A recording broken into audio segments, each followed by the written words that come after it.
He called her unfit, but when the Duke of Radcliffe saw what no one else had dared to, everything changed. Can the woman he publicly scorned be the one to teach him the true meaning of love? Or will his pride cost him the one chance at happiness he didn't see coming? Hello, lovely. If you're enjoying this romantic tale, I'd be so grateful for a like or a subscribe. It helps me bring you more stories of love, longing, and history. And if you're up for it, tell me in the comments where you're watching from. I read every note, and it always brings a smile to my face. Chapter 1. The Ballroom Affront. Greystoke, the Worthington estate blazed with autumn grandeur, a monument to wealth and tradition that dominated the Greystoke countryside like a jeweled crown. Lady Vivienne Thornton stood near a marble pillar in the grand ballroom, her violet eyes her one true claim to beauty, she'd been told, observing the glittering assembly with the detached precision of a natural philosopher examining specimens under glass.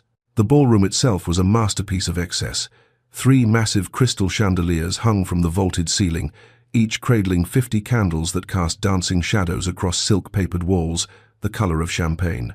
The air was thick with competing fragrances, hothouse roses arranged in towering displays, the waxy sweetness of burning candles, ladies' perfume lavender and bergamot, and something headier, and beneath it all, the faint smokiness of hearth fires burning in adjacent rooms. The rustle of taffeta and silk created a constant whisper, punctuated by the murmur of refined conversation and the lilting strains of a string quartet playing Mozart. It was the quintessential atmosphere of aristocratic elegance, and Vivienne felt suffocated by every gilded inch of it. "You're doing it again," Eleanor Bennet murmured, touching Vivienne's arm with gentle reproach. "That look that suggests you're cataloguing everyone's sins for future reference." Vivienne managed a slight smile for her dearest friend. Eleanor, the daughter of a prosperous solicitor, possessed both the practicality of the professional class and the loyalty of a sister. "Am I so transparent? Only to those who know you. To everyone else, you appear pleasantly composed." Eleanor leaned closer, her voice dropping to a whisper. "Though I fear your composure may be tested. Lord Calloway has been staring at you for the past quarter hour." Vivienne followed Eleanor's discreet nod to where Lord Henry Calloway stood tall and distinguished, silver threading through his dark hair like frost on autumn branches. His urbane smile was fixed on her father, and the animated way Lord Thornton nodded made Vivienne's stomach tighten with unease. She knew what such conversations portended. Her family's financial troubles were hardly secret, and men like Calloway circled financial distress like carrion birds. But then her attention was pulled to a different figure entirely. Duke Maximilian Radcliffe stood near the great windows, autumn moonlight silhouetting his imposing frame against the darkness beyond. At 32, he possessed the bearing of a man who had never questioned his right to command any room he entered. His evening attire was impeccable black tailcoat, tailored to emphasize his broad shoulders, pristine white waistcoat, cravat tied in the intricate mathematical style that required both skill and patience. His dark hair was fashionably styled, swept back from a face that was more striking than handsome. Strong jaw, prominent cheekbones, and grey eyes that surveyed the assembly with the cool assessment of a general reviewing troops. He stood in conversation with Lord Blackwood and several other gentlemen, their heads bent in the serious discussion that marked men who believed their words shaped the world. "They're discussing the new factory acts," Eleanor murmured, her solicitor's daughter knowledge always reliable. "My father says Lord Blackwood is fighting to water down the worker protections." Vivienne's jaw tightened. She'd read about the proposed legislation in the newspapers, modest improvements to working conditions that would limit child labor hours and require basic safety measures. The industrialists and landowners were resisting with all their considerable political might, as if asking them not to work children to death was an unreasonable burden. The quartet fell silent with a flourish. Lady Worthington, resplendent in emerald silk that probably cost more than the Thornton household's annual expenses, stepped onto a small raised platform.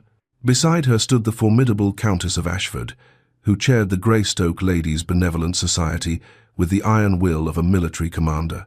"Distinguished guests," Lady Worthington's voice carried across the now hushed ballroom with practiced projection, "we gather tonight not merely for society's pleasures, but for a noble cause. This year's autumn charity collection will benefit the Derbyshire Displaced Families Fund, providing aid to tenant farmers who have lost their livelihoods due to the necessary agricultural improvements our estates require." Polite applause rippled through the assembly. Vivienne's hands remained still at her sides. Necessary improvements was such a genteel phrase for the enclosure movements that had driven families from lands their ancestors had farmed for generations, transforming common fields into private sheep pastures that required a fraction of the labor. The Countess continued, her voice carrying the weight of authority. "We are deeply honored that His Grace, the Duke of Westmere, has pledged to match tonight's contributions from his personal accounts." More enthusiastic applause as Maximilian stepped forward with practiced grace, mounting the platform with the easy confidence of a man accustomed to elevated positions. "It is our sacred duty," he began, his voice cultured and confident, each word precisely articulated, "to provide for those less fortunate during times of transition. The displacement of tenant families, while regrettable, represents progress, the modernization of agriculture that will ultimately benefit our nation's prosperity. These families will receive charitable support to help them find new occupations suited to their capabilities, whether in the factories or in service. It is far better to guide them toward productive futures than to allow them to cling to inefficient farming methods that benefit no one."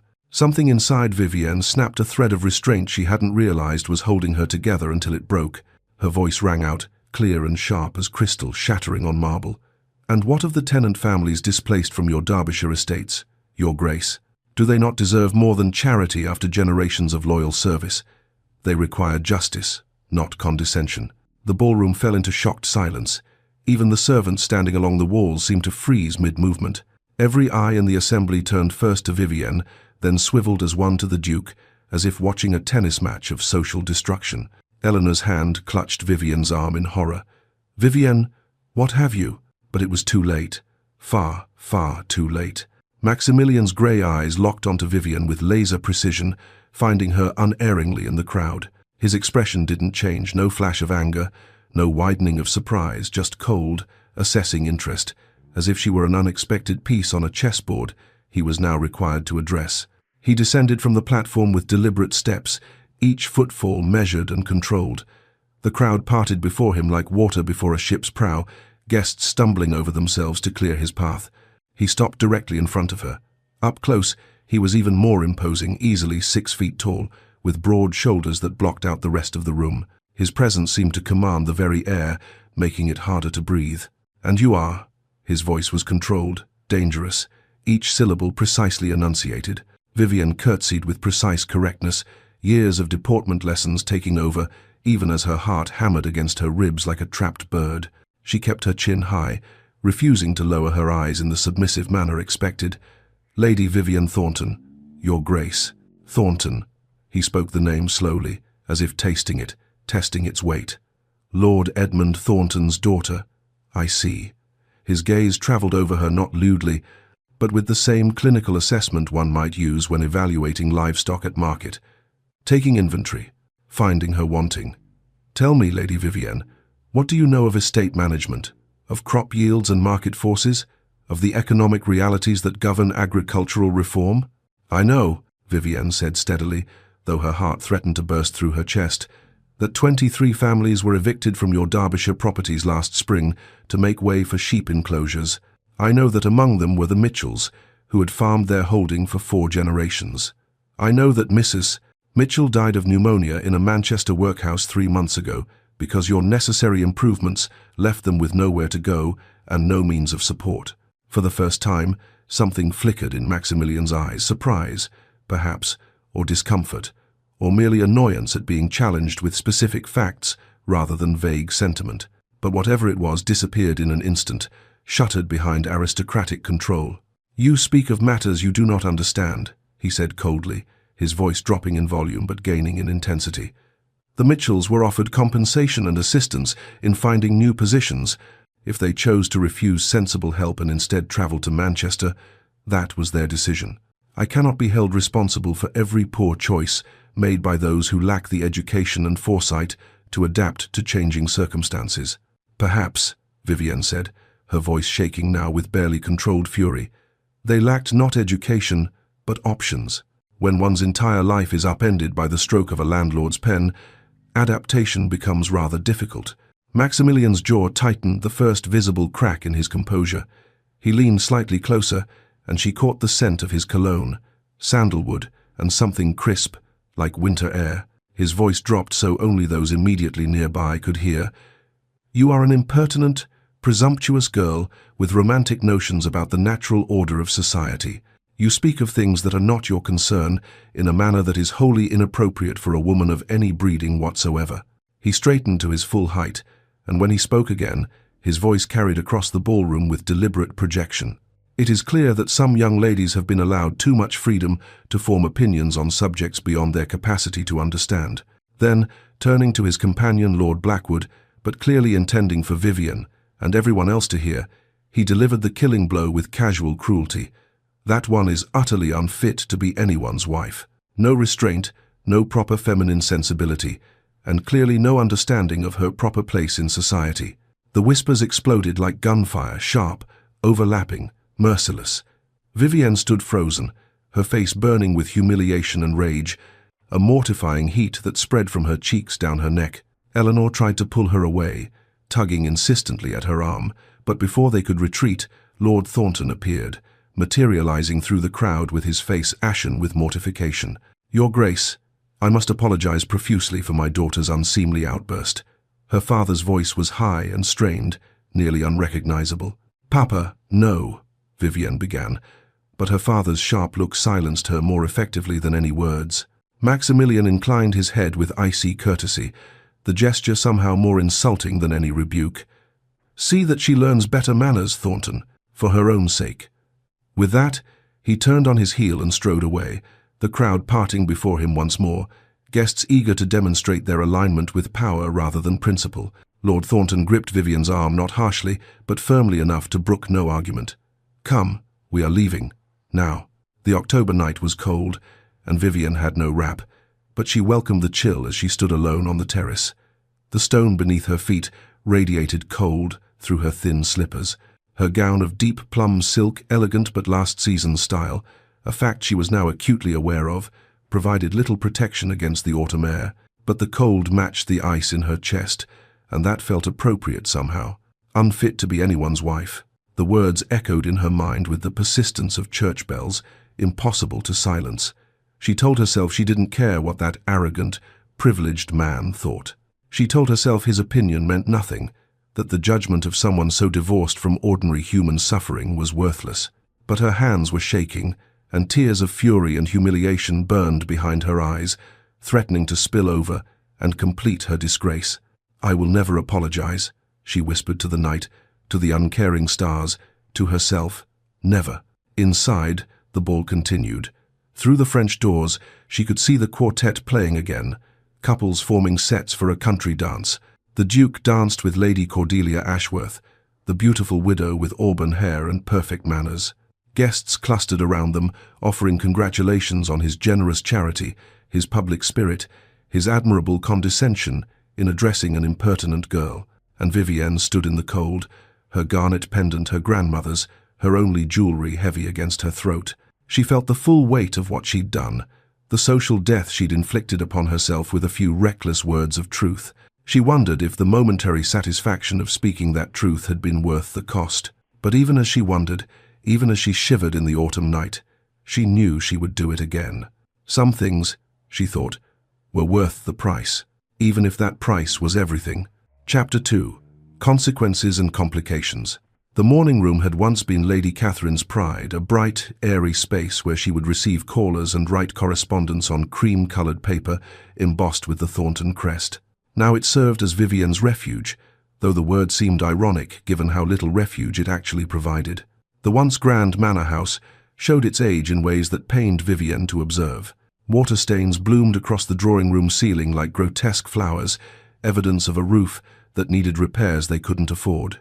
The curtains, once a rich burgundy velvet, had faded to the colour of old blood. Furniture that should have been reupholstered years ago sagged with exhaustion, springs visible through worn damask. The staff had been reduced to a skeleton crew. Mrs. Hewitt, the cook, Mrs.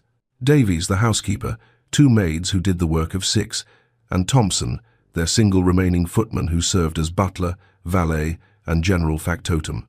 Vivienne sat surrounded by newspapers and books, the Times, the Morning Chronicle, a treatise on political economy, John Stuart Mill's essays. She was reading accounts of the recent parliamentary debates on labour reforms, making notes in the margins with increasingly illegible handwriting, but her concentration was fractured, splintering like ice under pressure. The social consequences of the Worthington ball had been immediate and severe. Invitations had stopped arriving as abruptly as if a tap had been turned off. Former acquaintances crossed the street to avoid her, suddenly fascinated by shop windows on the opposite side. Even the vicar's wife had cornered Lady Catherine after Sunday service, delivering a pointed sermon about daughters who brought shame upon their families, suggesting that perhaps excessive education gave young women dangerous ideas above their station. Eleanor still visited, bless her loyal heart, arriving with her usual cheer and refusing to treat Vivienne like a pariah. But even Eleanor, ever optimistic, had admitted yesterday that Vivienne had become quite the scandal. Though personally, Eleanor had added with characteristic spirit, I think half of Greystoke is secretly delighted someone finally told the Duke he wasn't infallible. The other half, unfortunately, controlled society's opinion. The door opened without warning. Lady Catherine entered, carrying a silver tray with the morning's correspondence, what little there was these days. Her face was drawn with worry, new lines etched around her mouth and eyes. She'd aged visibly in recent weeks, her auburn hair showing more grey, her movements carrying a fragility that made Vivienne's chest ache with guilt. Vivienne, darling, there are developments we must discuss. The careful neutrality in her mother's voice sent alarm racing through Vivienne's veins. She set aside her reading, the pages of the Times crinkling in her suddenly tense grip. What sort of developments? Lady Catherine sat in the chair opposite, arranging her skirts with the nervous precision of someone preparing for an unpleasant task. The morning light, streaming through windows that needed washing, illuminated every worry line on her face. Your father had a meeting with our solicitor yesterday. The debts are worse than we thought. Much worse. Her voice wavered slightly. Without a significant infusion of capital, we may lose the estate by spring. The words hit like a physical blow, driving the air from Vivienne's lungs. She'd known things were difficult, the reduced staff, the repairs left undone, her father's increasingly haggard appearance, but this, how bad? She barely recognized her own voice, so small and hollow. Nearly £8,000. Vivienne's eyes closed involuntarily. It was a staggering sum, more than most families earned in a lifetime, more than a gentleman's annual income, more than could be raised by selling everything they owned. The house itself wasn't worth £8,000, not with its crumbling roof and outdated facilities. There is, however, a potential solution. Her mother's voice was carefully neutral, the tone one might use to discuss whether to serve fish or fowl at dinner. Lord Henry Calloway has formally approached your father. He's expressed serious interest in courting you with the intent of marriage. He's willing to settle our debts as part of the marriage settlement. Vivienne's stomach turned to ice, a cold spreading through her limbs that had nothing to do with the unheated room. No. Vivienne. No, Mama. Absolutely not. Lady Catherine's hands twisted in her lap, fingers knotting and unknotting in her faded morning dress. Darling, I understand this is not what you would have wished, but we must be practical. Lord Calloway is well-connected, wealthy, and by all accounts, a perfect gentleman. Many women would consider themselves fortunate. Then let one of them marry him. Vivienne. Her mother's voice turned sharp. Acquiring an edge Vivienne recognized from childhood, the tone that meant the conversation was over, the decision made. You are 24. Your behavior at the Worthington ball has made you unmarriageable to any respectable family. Lord Calloway is likely your only chance at a suitable match, and our only chance to save this estate and your father's honor. The guilt hit like a slap, stinging and immediate. This is my fault.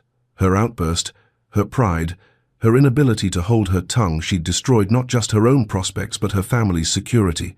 Her elderly parents would be cast out, forced to live on the charity of distant relations or in some cramped lodging house, their final years marked by poverty and shame. All because she couldn't remain silent in the face of injustice. That afternoon, Eleanor arrived with a basket of scones clearly made by her family's cook, since the Thorntons could no longer afford such luxuries, and an air of determined purpose that immediately put Vivienne on alert. Once they were settled in Vivienne's bedroom, the door firmly closed against eavesdropping servants, Eleanor pulled out a small leather-bound notebook with the gravity of a general presenting battle plans. "I've been making inquiries," she announced without preamble, "about Lord Calloway." "Eleanor, you shouldn't have." "Nonsense. You're my dearest friend, and something about that man makes my skin crawl.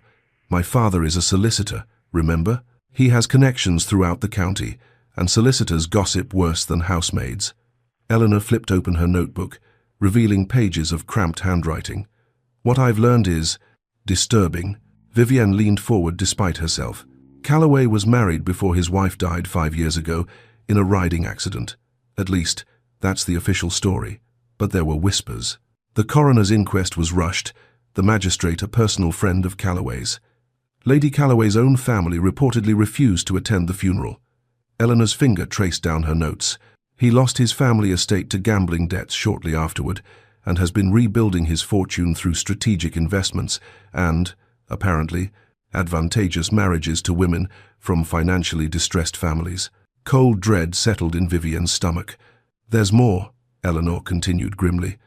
"I wrote to my cousin Margaret, who lives near Calloway's current estate in Hampshire. She says the tenant families there live in appalling conditions, worse than any workhouse. No repairs to cottages, rents raised arbitrarily, children working in conditions that would violate even our inadequate factory acts." She paused, meeting Vivienne's eyes. "And 2 young women in his employ have simply disappeared. One was a maid named Sarah Collins, the other was a tenant's daughter, Margaret Price. No one knows what became of them. They just vanished." Vivienne felt cold all over, as if someone had opened a window to let winter in. Why hasn't anyone reported this? Who would they report it to? He's a peer of the realm. The magistrate in Hampshire is his personal friend, and deeply in his debt from gambling losses. And the families are terrified of eviction if they speak out. My cousin says they won't even discuss it except in whispers. This was worse than Vivienne had imagined, and her parents wanted her to marry this man, expected her to marry him, needed her to marry him. "What am I going to do?" she whispered. Eleanor squeezed her hand. "We'll think of something. We have to." The next day, Vivienne accompanied Eleanor to Greystoke's main thoroughfare, refusing to become a prisoner in her own home despite the whispers that followed her like shadows. She needed books from the lending library, and she would not let social censure dictate her movements. The autumn day was crisp and bright, the street bustling with carriages and pedestrians going about their business. Vivienne had just exited Halston & Sons booksellers, her arms full of volumes on agricultural reform and women's education, when she nearly collided with a broad chest encased in an impeccably tailored coat. She looked up into the cold grey eyes of Duke Maximilian Radcliffe. For a moment, neither spoke. The noise of the street horses' hooves on cobblestones, vendors calling their wares, the rattle of carriage wheels, seemed to fade to a distant hum. The air between them crackled with tension, memory of their confrontation, unspoken hostility, and something else Vivienne couldn't quite name. Something that made her pulse quicken traitorously. "Miss Thornton," his voice was formally polite, his bow correct but minimal, conveying all the required courtesy with none of the warmth. Vivienne curtsied with equal coolness, her books clutched against her chest like armor. "Your Grace." He'd just exited his solicitor's office. She could see the brass plaque on the door behind him. Crawford & Sons, solicitors and commissioners for oaths. His expression was unreadable, that aristocratic mask firmly in place, but there was something in his eyes. Discomfort? Guilt? Or simply distaste at encountering her again? Before either could move on, before Vivienne could escape this excruciating encounter, a jovial voice cut through the tension like a knife through silk. "Lady Vivienne, what a delightful surprise." Lord Henry Calloway approached with a broad smile, his walking stick tapping against the cobblestones in a jaunty rhythm. He was dressed fashionably in a coat of dark green superfine, his cravat tied in an elaborate oriental style. His manner exuded easy charm, the practiced warmth of a man accustomed to putting people at ease. But Vivienne, now armed with Eleanor's information, saw past the surface. She saw the calculation in his eyes as they swept over her, assessing, valuing. She saw the possessiveness in the way he positioned himself, subtly cutting off her escape route. She saw predation dressed in gentleman's clothing. "Lord Calloway," she kept her voice carefully neutral, the politeness of social obligation. "I had hoped to call upon you this week, with your father's permission, of course. Perhaps we might take a turn through the park? The autumn foliage is particularly lovely this time of year." His hand moved as if to take her arm, already claiming ownership. Vivian stepped back subtly, adjusting her grip on her books. How kind. However, my schedule is quite occupied at present. Surely not too occupied for a brief stroll. Calloway's smile didn't waver, but there was steel underneath the velvet, a hardness in his tone that made her skin crawl. Your father mentioned you're an avid reader. We have much to discuss regarding our future.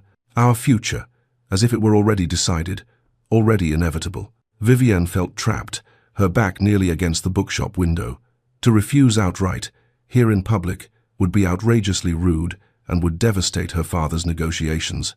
But to accept felt like stepping into a snare. Then Maximilian's voice cut in, surprising them both. Miss Thornton, I believe you dropped this. He held out a small, leather-bound volume, one of hers, she realized, though she had no memory of dropping it. His eyes met hers with an intensity that stole her breath, some unspoken message passing between them that she couldn't quite decipher. How careless of me, she managed, taking the book. Their fingers brushed the first time they'd touched, and she felt a jolt like electricity, shocking and immediate. One should take better care with one's possessions, Maximilian said, and though his tone remained cool and formal, there was something in his gaze that made her pulse race. Particularly items of value. Was he talking about the book, or something else entirely? Calloway's smile had frozen, becoming a rictus of forced politeness. He recognized the interruption for what it was, a subtle challenge, a disruption of his territorial claim.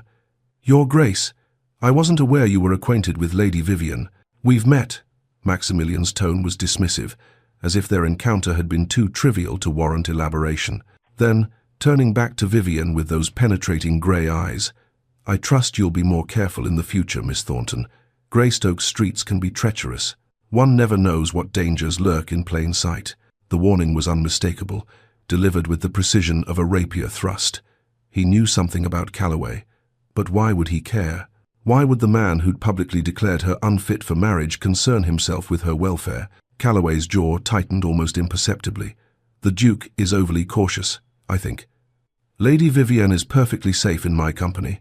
I'm certain she is, Maximilian said with elaborate politeness that somehow conveyed the opposite, his words carrying layers of meaning like a diplomatic communique. Good day, Miss Thornton. Lord Calloway.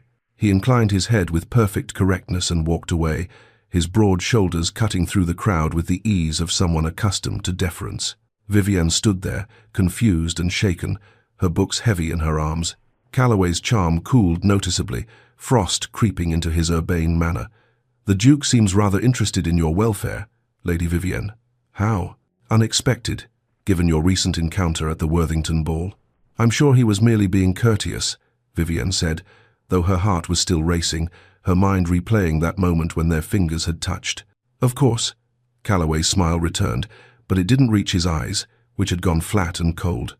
Now, about that walk. That evening, Maximilian sat in his study at Radcliffe Hall, a fire crackling in the marble hearth, a glass of excellent brandy sitting untouched on the leather-topped desk before him. He'd been staring at the same estate report for 20 minutes without reading a single word, the figures swimming meaninglessly across the page.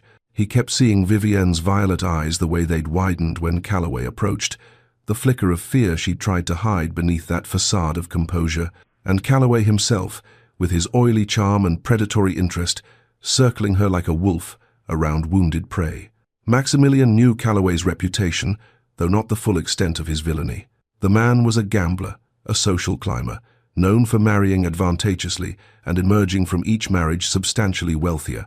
There were whispers, always whispers, but nothing concrete enough to act upon, and now he was pursuing the Thornton girl.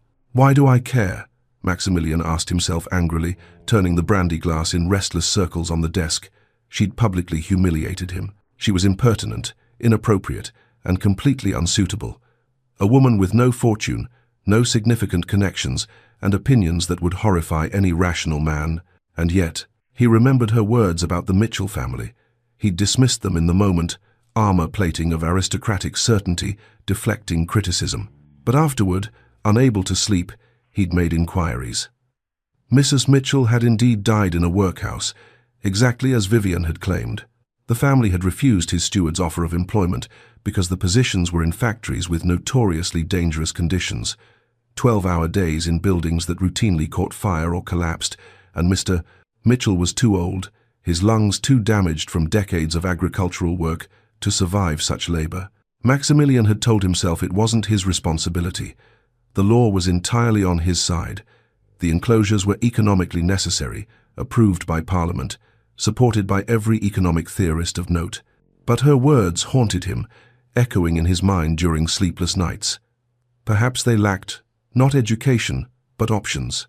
He drained the brandy in one burning swallow and reached for the bell pull with decision. When his secretary appeared, Mr. Harris, who'd served the family for 20 years, Maximilian spoke without preamble. "I need you to investigate Lord Henry Calloway. Everything, his finances, his estates, his reputation, his first marriage. Be discreet, but be thorough. I want the information by week's end." Harris's eyebrows rose fractionally, the only sign of surprise he ever permitted himself, but he bowed with professional composure. "Of course, Your Grace. May I inquire as to the nature of your interest?" "You may not." "Very good, Your Grace." Alone again, Maximilian stared into the fire, watching flames consume oak logs that had once been living trees, and wondered what the hell he was doing. 3 days later, an elegant invitation arrived at the Thornton residence, delivered by a liveried footman on a magnificent bay horse. "Lord and Lady Blackwood request the pleasure of Lady Vivienne Thornton's company at a fortnight's house party at Blackwood Manor, commencing the 15th of November. Lady Catherine nearly fainted with relief, clutching the thick cream paper to her chest as if it were a reprieve from execution. An invitation from the Blackwoods, one of Yorkshire's most prominent families, meant Vivienne hadn't been completely ostracized. There was still hope for her social redemption, still a chance to salvage something from the wreckage of the Worthington ball. "You must attend," her mother insisted, following Vivienne to the morning room where she'd tried to escape. "This is an opportunity to restore your reputation. Lord Calloway will be there." "How wonderful," Vivienne said flatly, staring at the invitation as if it were a summons to the gallows. "And you must be on your best behavior. No politics, no arguments about workers' rights or agricultural reform, no impropriety of any kind. Simply be pleasant and agreeable. Simply be someone else entirely," Vivienne thought but didn't say. That evening, Eleanor arrived with news that made Vivienne's stomach perform an elaborate acrobatic maneuver. "The Duke will also be attending," Eleanor announced, perched on Vivienne's bed like a conspirator. "Lady Blackwood apparently considers him an excellent match for her niece, Lady Cordelia Ashworth. She's been trying to throw them together for months."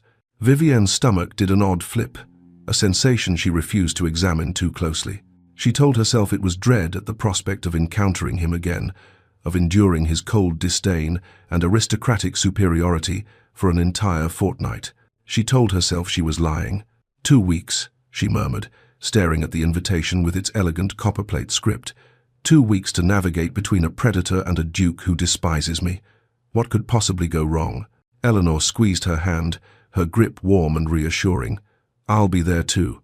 Lord Blackwood invited my family. My father did some legal work for him last year. Whatever happens, you won't face it alone." Small comfort, but Vivienne took it, holding onto Eleanor's hand like a lifeline. Outside, autumn darkness fell early, swallowing the dilapidated manor house in shadows. And in the distance, at Radcliffe Hall, Maximilian Radcliffe sat in his study, reading a preliminary report on Lord Henry Calloway that made his blood run cold. The game, though neither of them knew it yet, had already begun. Chapter 3. Blackwood Manor. The ancestral estate sprawled across rolling Yorkshire countryside like a testament to centuries of accumulated wealth and power. As the Thornton carriage, hired at considerable expense, the family's own having been sold 2 years prior, wound up the long drive, Vivienne pressed her face to the window, observing the manicured grounds with the careful attention of someone cataloguing a world she didn't quite belong to. Autumn trees blazed with colour, oaks burnished gold, maples crimson as spilled wine, copper beeches glowing bronze in the afternoon sun. A small herd of fallow deer grazed in the park, lifting their heads briefly as the carriage passed before returning to their aristocratic indifference. The manor house itself rose before them, a magnificent Tudor structure bristling with chimneys, its original timber and stone softened by later Georgian additions that added symmetry and classical proportion. Windows gleamed in the afternoon light like watching eyes, dozens of them, reflecting the departing sun. The house party would last 5 days, an eternity under the circumstances. Approximately 20 guests had been invited, representing Yorkshire's most prominent families. Vivienne recognized several carriages already in the courtyard: the Ashworths' elegant barouche, Lord Pemberton's travelling coach with its ducal crest, the Bennets' sensible but well-maintained vehicle. Her father hadn't been able to afford to accompany them. The trip itself had stretched their finances to breaking point, requiring the pawning of Lady Catherine's pearl bracelet. So Vivienne and her mother travelled alone, and Lady Catherine had spent the entire 3-hour journey coaching her daughter with increasing desperation. Be pleasant, Vivienne. Be demure. Smile at Lord Calloway's attentions, encourage them even, and for heaven's sake, avoid the Duke entirely. No arguments, no politics, no mention of tenant farmers or workers' rights or any other unsuitable topics. Her mother's hands had twisted in her lap, knotting and unknotting until Vivienne had feared she'd damage her gloves. This is your chance to repair the damage from the Worthington ball. Please, darling, don't waste it. Now, as a footman in immaculate livery helped them from the carriage, Vivienne felt the weight of expectation settle on her shoulders like a physical burden. The dinner party, that first evening, was a glittering affair that would have impressed royalty. 24 guests seated at a massive mahogany table that had reportedly been carved from a single tree felled on the estate 2 centuries ago. Silver candelabra marched down its length, their candles reflecting in crystal glasses and polished silver that represented more wealth than the Thorntons had seen in a decade. Course after elaborate course emerged from the kitchens, served by an army of footmen moving in choreographed silence. Turtle soup, turbot in lobster sauce, roasted game birds, beef à la mode, vegetables in aspic, elaborate confections that were more architecture than food. Vivienne found herself seated between Sir Gerald Hartwick, a pompous baronet who spoke exclusively about his hunting dogs, Brutus's excellent nose, Caesar's stamina, Hannibal's regrettable tendency to chase sheep, and an elderly gentleman who appeared to be half asleep. Directly across from her, with the inevitability of divine punishment, sat Duke Maximilian Radcliffe. Lady Cordelia Ashworth occupied the chair beside him, commanding his attention with practiced grace. She was genuinely lovely auburn hair arranged in an intricate coiffure adorned with pearls, creamy skin that suggested she'd never worked a day in harsh sunlight, elegant manners that made every gesture appear effortless.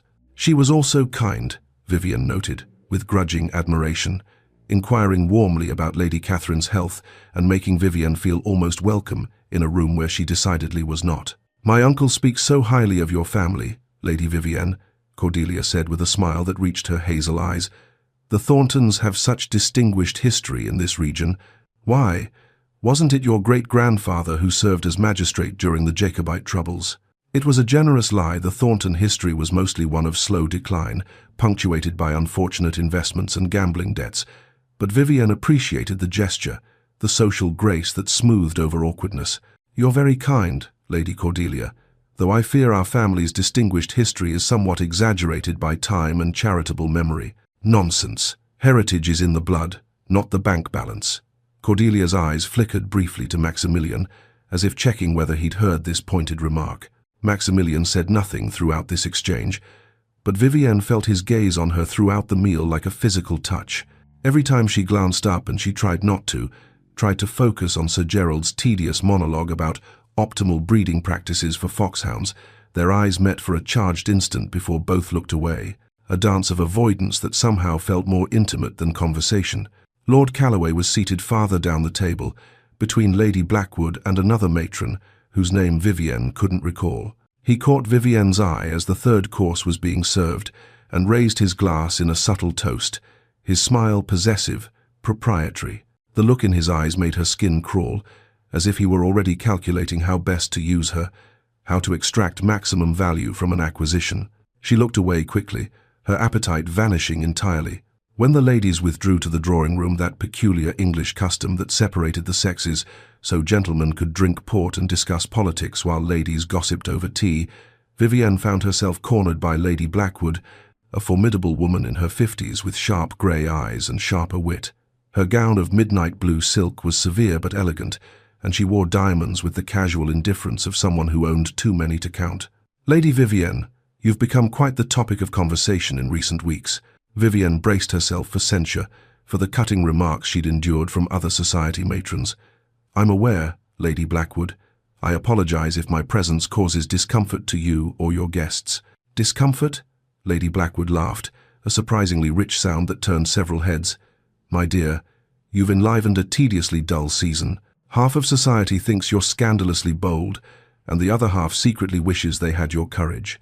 The Duke needed taking down a peg or two. He's been insufferably sure of himself since his uncle pushed him into Parliament last year. This was entirely unexpected." Vivienne blinked, searching for the trap in such apparent approval. "Thank you, my lady." "Don't thank me yet. You've made a powerful enemy, child, and if you're not careful, you'll find yourself married to Henry Calloway." Lady Blackwood's voice dropped, her tone shifting from amused to serious in an instant. She drew Vivienne toward the window, away from the other ladies' hearing. "A word of advice, my dear. Calloway is charming, wealthy, and absolutely ruthless. I knew his first wife, poor Margaret. She wasn't clumsy, despite what the inquest concluded. Watch yourself around him, and if you value your future, encourage Lady Cordelia's pursuit of the Duke. Maximilian Radcliffe needs a wife, preferably one who'll keep him too occupied to hold grudges against impertinent young ladies who challenge his authority." The warning settled in Vivienne's stomach like cold lead. Before she could respond, Lady Blackwood had moved away, swept up in conversation with another guest, leaving Vivienne to wonder whether she'd just received a lifeline or a death sentence. The next morning brought organized entertainments designed to display genteel accomplishments and facilitate courtship. Archery on the south lawn, croquet, and riding for those who wished it. The November day was crisp but clear, the kind of autumn morning that made Yorkshire seem like paradise despite its harsh winters. Vivienne excelled at archery. Her father had taught her as a girl, one of the few purely pleasurable memories from her childhood before financial troubles had consumed their family life. She stepped up to the line, feeling the smooth wood of the bow beneath her fingers, the familiar tension of the string. The target stood 50 yards distant, painted circles of white and red and gold. She knocked her arrow, feeling 24 pairs of eyes on her, drew the string back, feeling the resistance, the power, breathed, centering herself as her father had taught her, released, thwack, dead center, the gold. Polite applause from the assembled guests. She glanced up to find Maximilian watching from beneath an ancient oak tree, his expression unreadable, arms crossed over his broad chest. When their eyes met, he didn't look away, neither did she, caught in that strange magnetic pull she couldn't explain and didn't want to examine.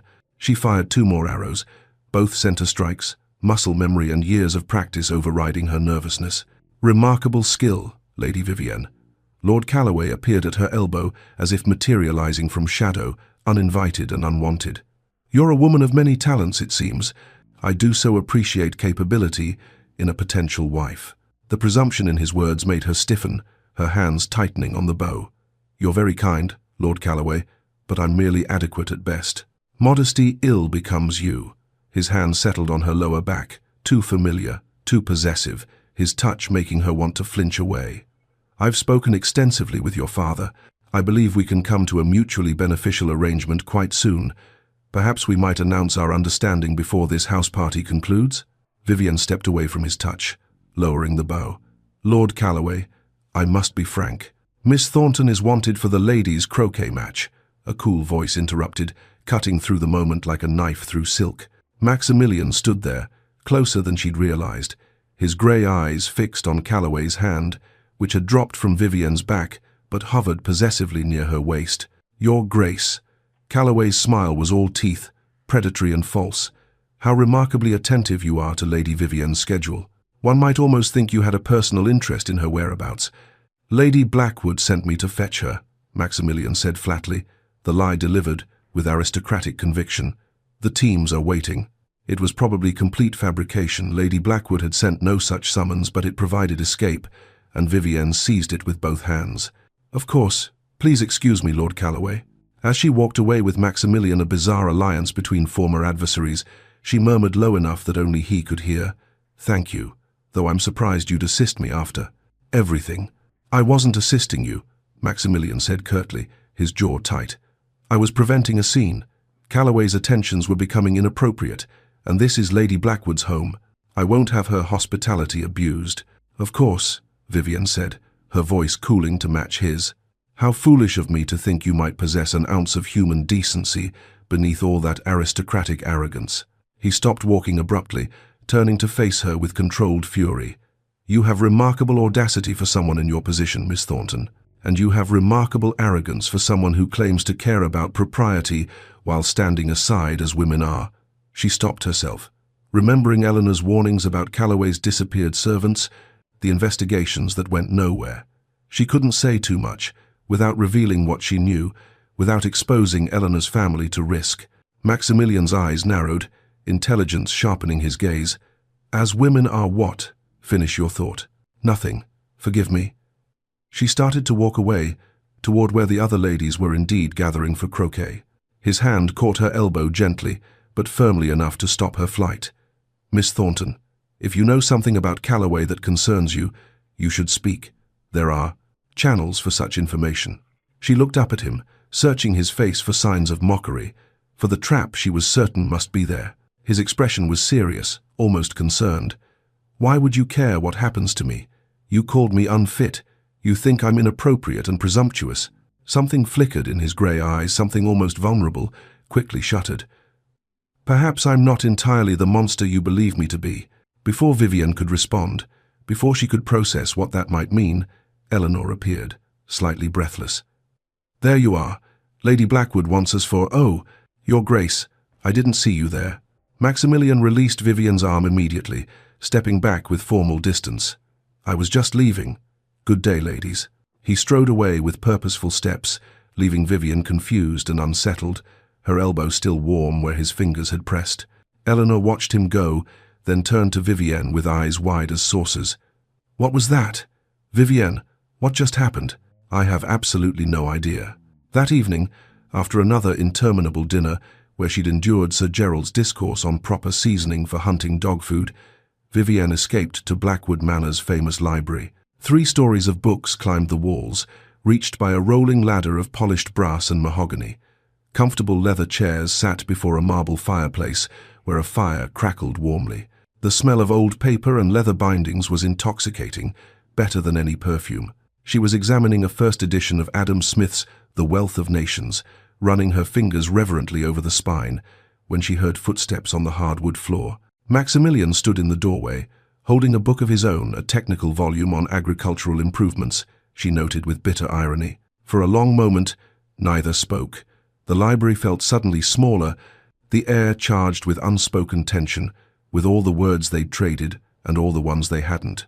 I didn't expect to find anyone here, he said finally, his voice carefully neutral. Nor did I, Vivian replied, clutching Adam Smith like armor. I can leave if my presence disturbs you. Don't. The word came out more forcefully than he'd intended, almost desperate. He moderated his tone, regaining control. That is, you were here first. I'll take a chair on the other side of the room. We need not speak. But he didn't move to the other side of the room. Instead, he approached, drawn as if by invisible threads, his eyes on the book in her hands. Adam Smith, he observed, something like respect in his voice. Unusual reading for a lady. I'm an unusual lady, as you've made abundantly clear to all of Yorkshire society.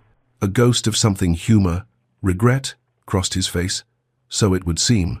He reached past her to pull a book from the shelf, a recent treatise on the Highland clearances, she saw. They were standing very close now, close enough that she could smell his cologne, sandalwood and something crisp and clean, like winter air and snow, close enough to see the faint shadow of beard along his jaw, the way his dark hair curled slightly at his collar, despite the rigorous styling. Do you ever doubt it? She asked quietly, the question escaping before she could stop it. The rightness of it all? The enclosures, the evictions, the progress that costs so much in human suffering? Maximilian was silent for so long she thought he wouldn't answer. When he spoke, his voice was low, almost vulnerable, stripped of its usual aristocratic certainty. Every day. But doubt doesn't change economic reality, Miss Thornton.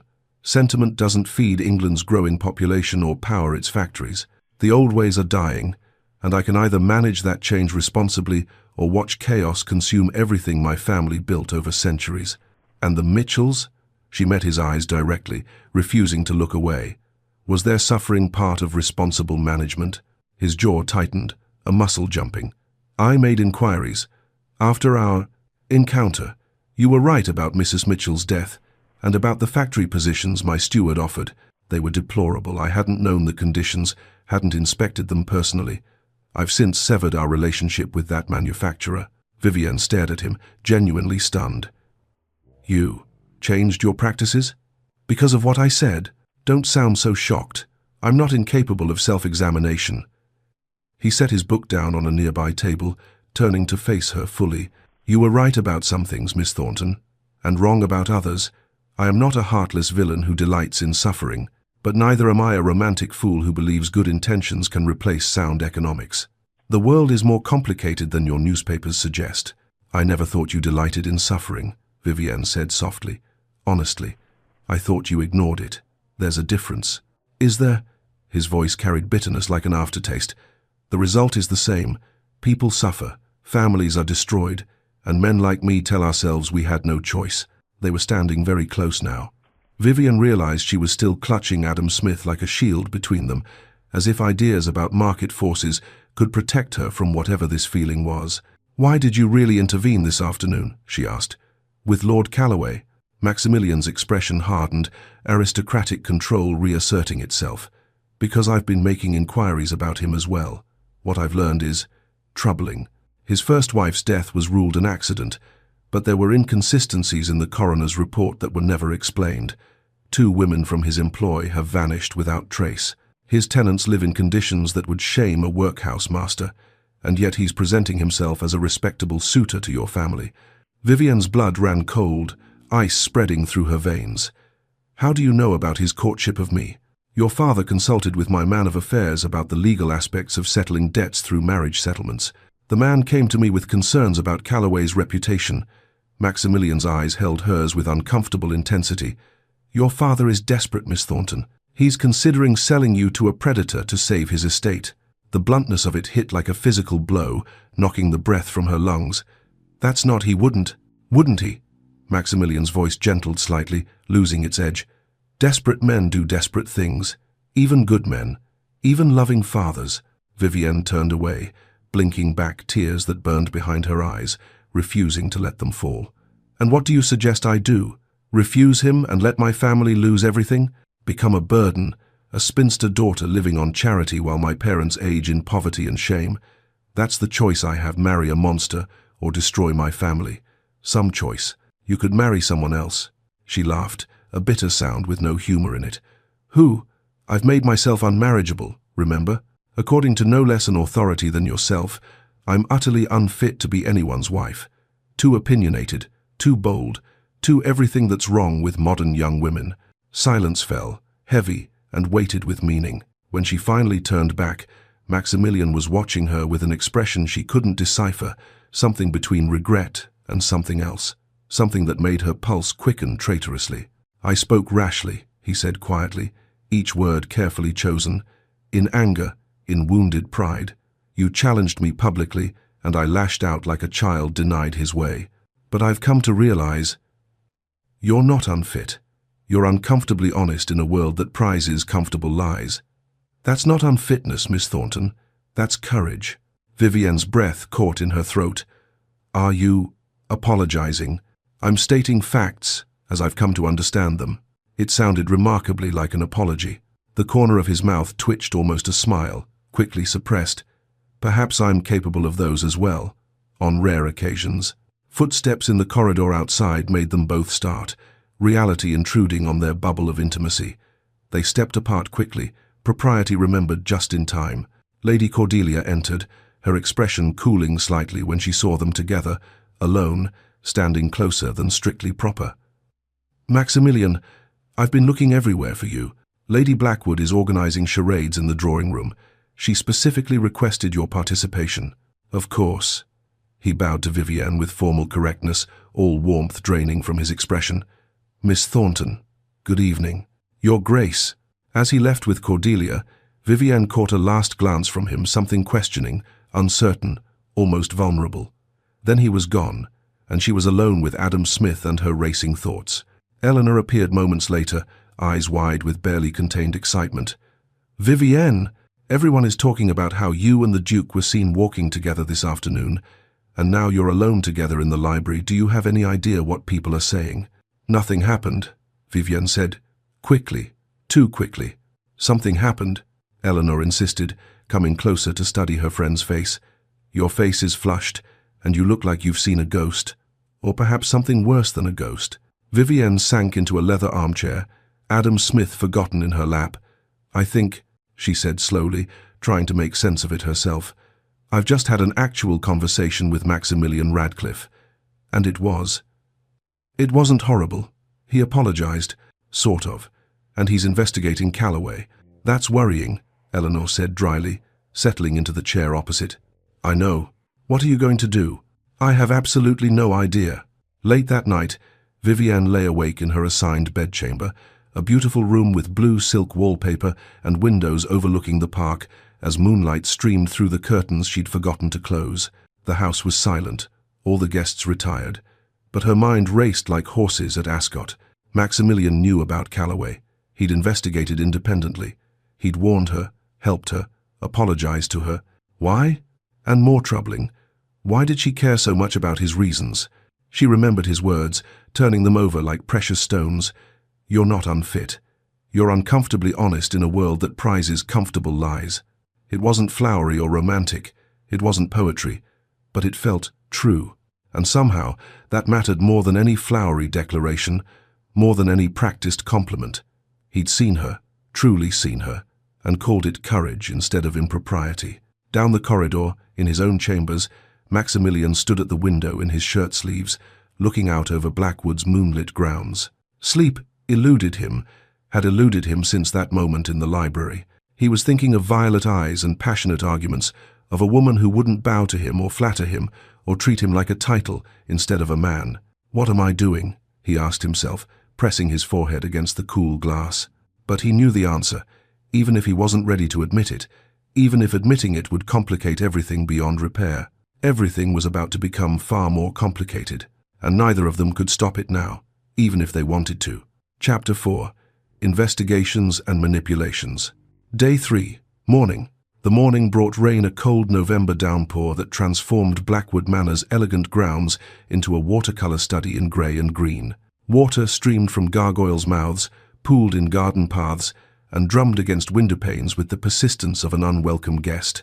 The house party guests, denied their outdoor amusements, gathered instead in the music room, the conservatory, the card rooms, anywhere that offered diversion from the relentless Yorkshire weather.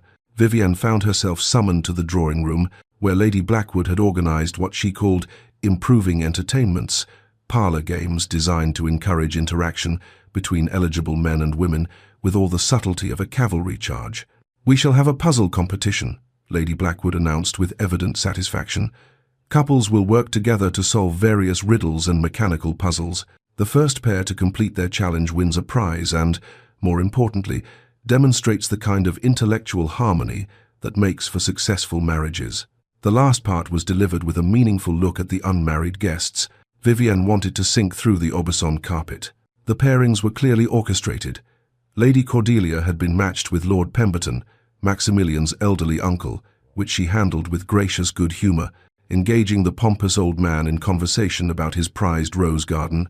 Lord Calloway had been paired with Miss Henrietta Ashford, a giggly debutante of perhaps 17 who blushed and stammered whenever he spoke to her, which left Calloway visibly disgruntled, his smile tight and false. And Vivienne, through what could only be Lady Blackwood's deliberate mischief, found herself partnered with Duke Maximilian Radcliffe. "This is mortifying," Vivienne muttered as they took their seats at a small mahogany table in the corner, a carved wooden puzzle box placed between them like a challenge. "Agreed," Maximilian said dryly, his long fingers already examining the box's mechanisms. "Lady Blackwood's matchmaking is about as subtle as cannon fire. I half expect her to simply lock us in a room together and be done with it." Despite the awkwardness, or perhaps because of it, they worked well together. The puzzle was an intricate Chinese box with rotating rings and hidden catches, requiring both logic and lateral thinking to solve. Vivienne's quick wit, her ability to see patterns and connections, combined effectively with Maximilian's methodical approach, his systematic testing of each mechanism. "Try rotating the third ring counterclockwise while holding the second ring steady," Vivienne suggested, leaning closer to observe the box's inner workings. That won't actually. Wait. Maximilian adjusted his grip, his large hands surprisingly deft as he followed her suggestion. Something clicked deep within the mechanism, a satisfying sound of tumblers falling into place. How did you see that? Different perspective, she said with a small smile meeting his eyes. Sometimes the solution isn't more force or more complexity. Sometimes it's just looking at the problem from a different angle. Is that a metaphor, Miss Thornton? Everything is a metaphor if you're paying attention, Your Grace. They solved their puzzle first, the box opening to reveal a small golden key nested in red velvet. Applause rippled through the drawing room, polite from most guests, enthusiastic from Lady Blackwood, decidedly cool from Lord Calloway, whose puzzle remained stubbornly unsolved, despite Miss Henrietta's increasingly nervous suggestions. As the room broke for refreshments, tea and delicate cakes arranged on silver salvers, Maximilian leaned close, his voice pitched for Vivian's ears alone. I received information about Calloway last night, from my investigator in London. We need to speak privately. Vivian's breath caught. When? The conservatory, after luncheon. Bring Miss Bennet if propriety concerns you, but tell no one else. The conservatory was a glass palace at the manor's east wing, filled with exotic plants that had no business surviving in Yorkshire's harsh climate. Palms from Africa stretched toward the glass ceiling, their fronds spreading wide. Orchids from South America bloomed in impossible colors, purple and pink and electric blue. The air was humid, thick with the scent of earth and flowers and growing things, a pocket of tropical warmth while rain drummed against the glass overhead in relentless percussion. Vivian and Eleanor arrived first, moving between the plant displays with nervous energy. Eleanor touched a leaf, then drew back quickly. I feel like we're in some Gothic novel. Secret meetings in conservatories, investigations, dangerous men. This isn't a novel, Vivian said quietly. This is my life. Maximilian entered moments later, glancing around to ensure they were alone before closing the conservatory door firmly behind him. He carried a leather document folder under his arm, and his expression was grimmer than Vivian had yet seen it. What I'm about to tell you cannot leave this room, he began without preamble, without the social niceties that usually govern such interactions. My investigator has uncovered information that is both damning and dangerous. If Calloway learns we know these things, he may act rashly. He spread documents across a wrought iron table, arranging them with methodical precision. As Vivian leaned forward to read, horror grew in her chest like ice forming on a winter pond. Evidence. Item 1. A contract showing Calloway had sold his first wife's dowry properties, 3 profitable farms in Sussex, immediately after her death. Despite the properties being legally entailed to any future children of the marriage, the sale had raised £15,000, all of which had vanished into Calloway's creditors' pockets within a year. Evidence Item 2. Written testimony from a former servant named Mrs. Agnes Thornbury, now living in Edinburgh on a generous pension that had bought her silence for 5 years. She testified that Lady Calloway's riding accident had occurred not in the stables, but in the manor house itself, after the couple had engaged in a violent argument over his gambling debts. Mrs. Thornbury had heard screams, crashes, breaking glass, then terrible silence. When she'd gone to investigate, she'd found Lady Calloway at the bottom of the grand staircase, her neck broken, her eyes open and unseeing. Lord Calloway had been standing over her body, white-faced and shaking. He'd claimed she'd fallen, that she'd been drinking, that it was a tragic accident. The inquest had agreed, asked no difficult questions, rendered its verdict in less than an hour. My God, Eleanor breathed, her hand pressed to her mouth. He's a murderer. Possibly, Maximilian said grimly, his jaw tight. Provable in a court of law? That's another matter entirely. The evidence is circumstantial. No court would convict a peer of the realm on a servant's testimony alone, particularly when that servant accepted money for her silence. Evidence. Item 3. Legal documents showing 3 separate attempts by tenant families to bring formal complaints about Calloway's practices to the Hampshire magistrate, complaints about withheld wages, unsafe housing conditions, excessive rents. All 3 complaints had been dismissed without investigation. Further research revealed that the magistrate, Sir Robert Henley, owed Calloway substantial gambling debts, nearly £3,000 accumulated over years of card games at their gentlemen's club. Evidence Item 4. Financial records obtained through sources. Maximilian declined to name, indicating Calloway was deeply in debt to several very dangerous creditors, including a notorious moneylender named Silas Crowe, known throughout London for his violent collection methods. Men who couldn't pay Crowe often disappeared or turned up in the Thames with suspicious injuries ruled as drownings. Calloway owed Crowe £8,000, due by year's end. If he couldn't pay, his life wasn't worth a farthing. "He needs to marry money urgently," Maximilian said quietly, "or face ruin, possibly worse than ruin. But we can use this to stop him from pursuing Vivienne," Eleanor insisted, her solicitor's daughter mind already working through possibilities. "We can threaten to expose him." "Can we?" Vivienne's voice was hollow, empty. "If I refuse him, he'll call in my father's debts immediately. According to these documents, he purchased them 2 weeks ago for £6,000, probably at a significant discount.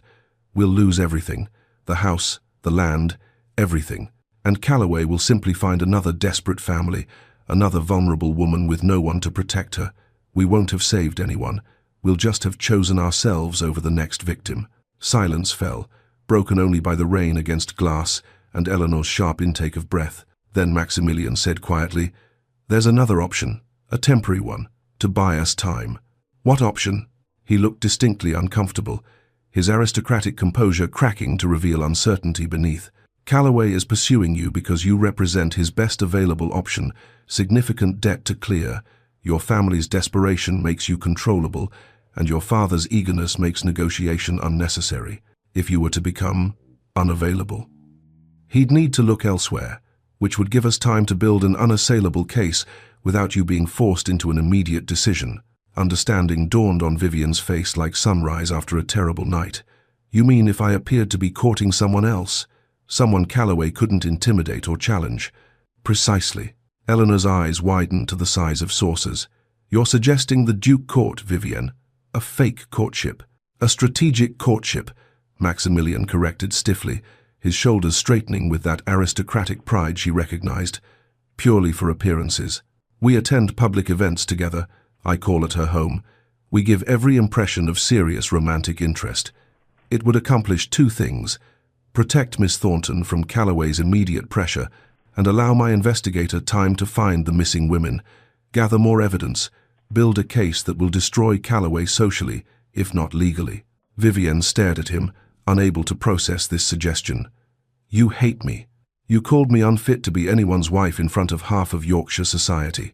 "I don't hate you," Maximilian said, and there was surprising heat in his voice, passion breaking through his usual control. "And I've already apologized for that comment. Will you hold it against me indefinitely? It's been less than a month.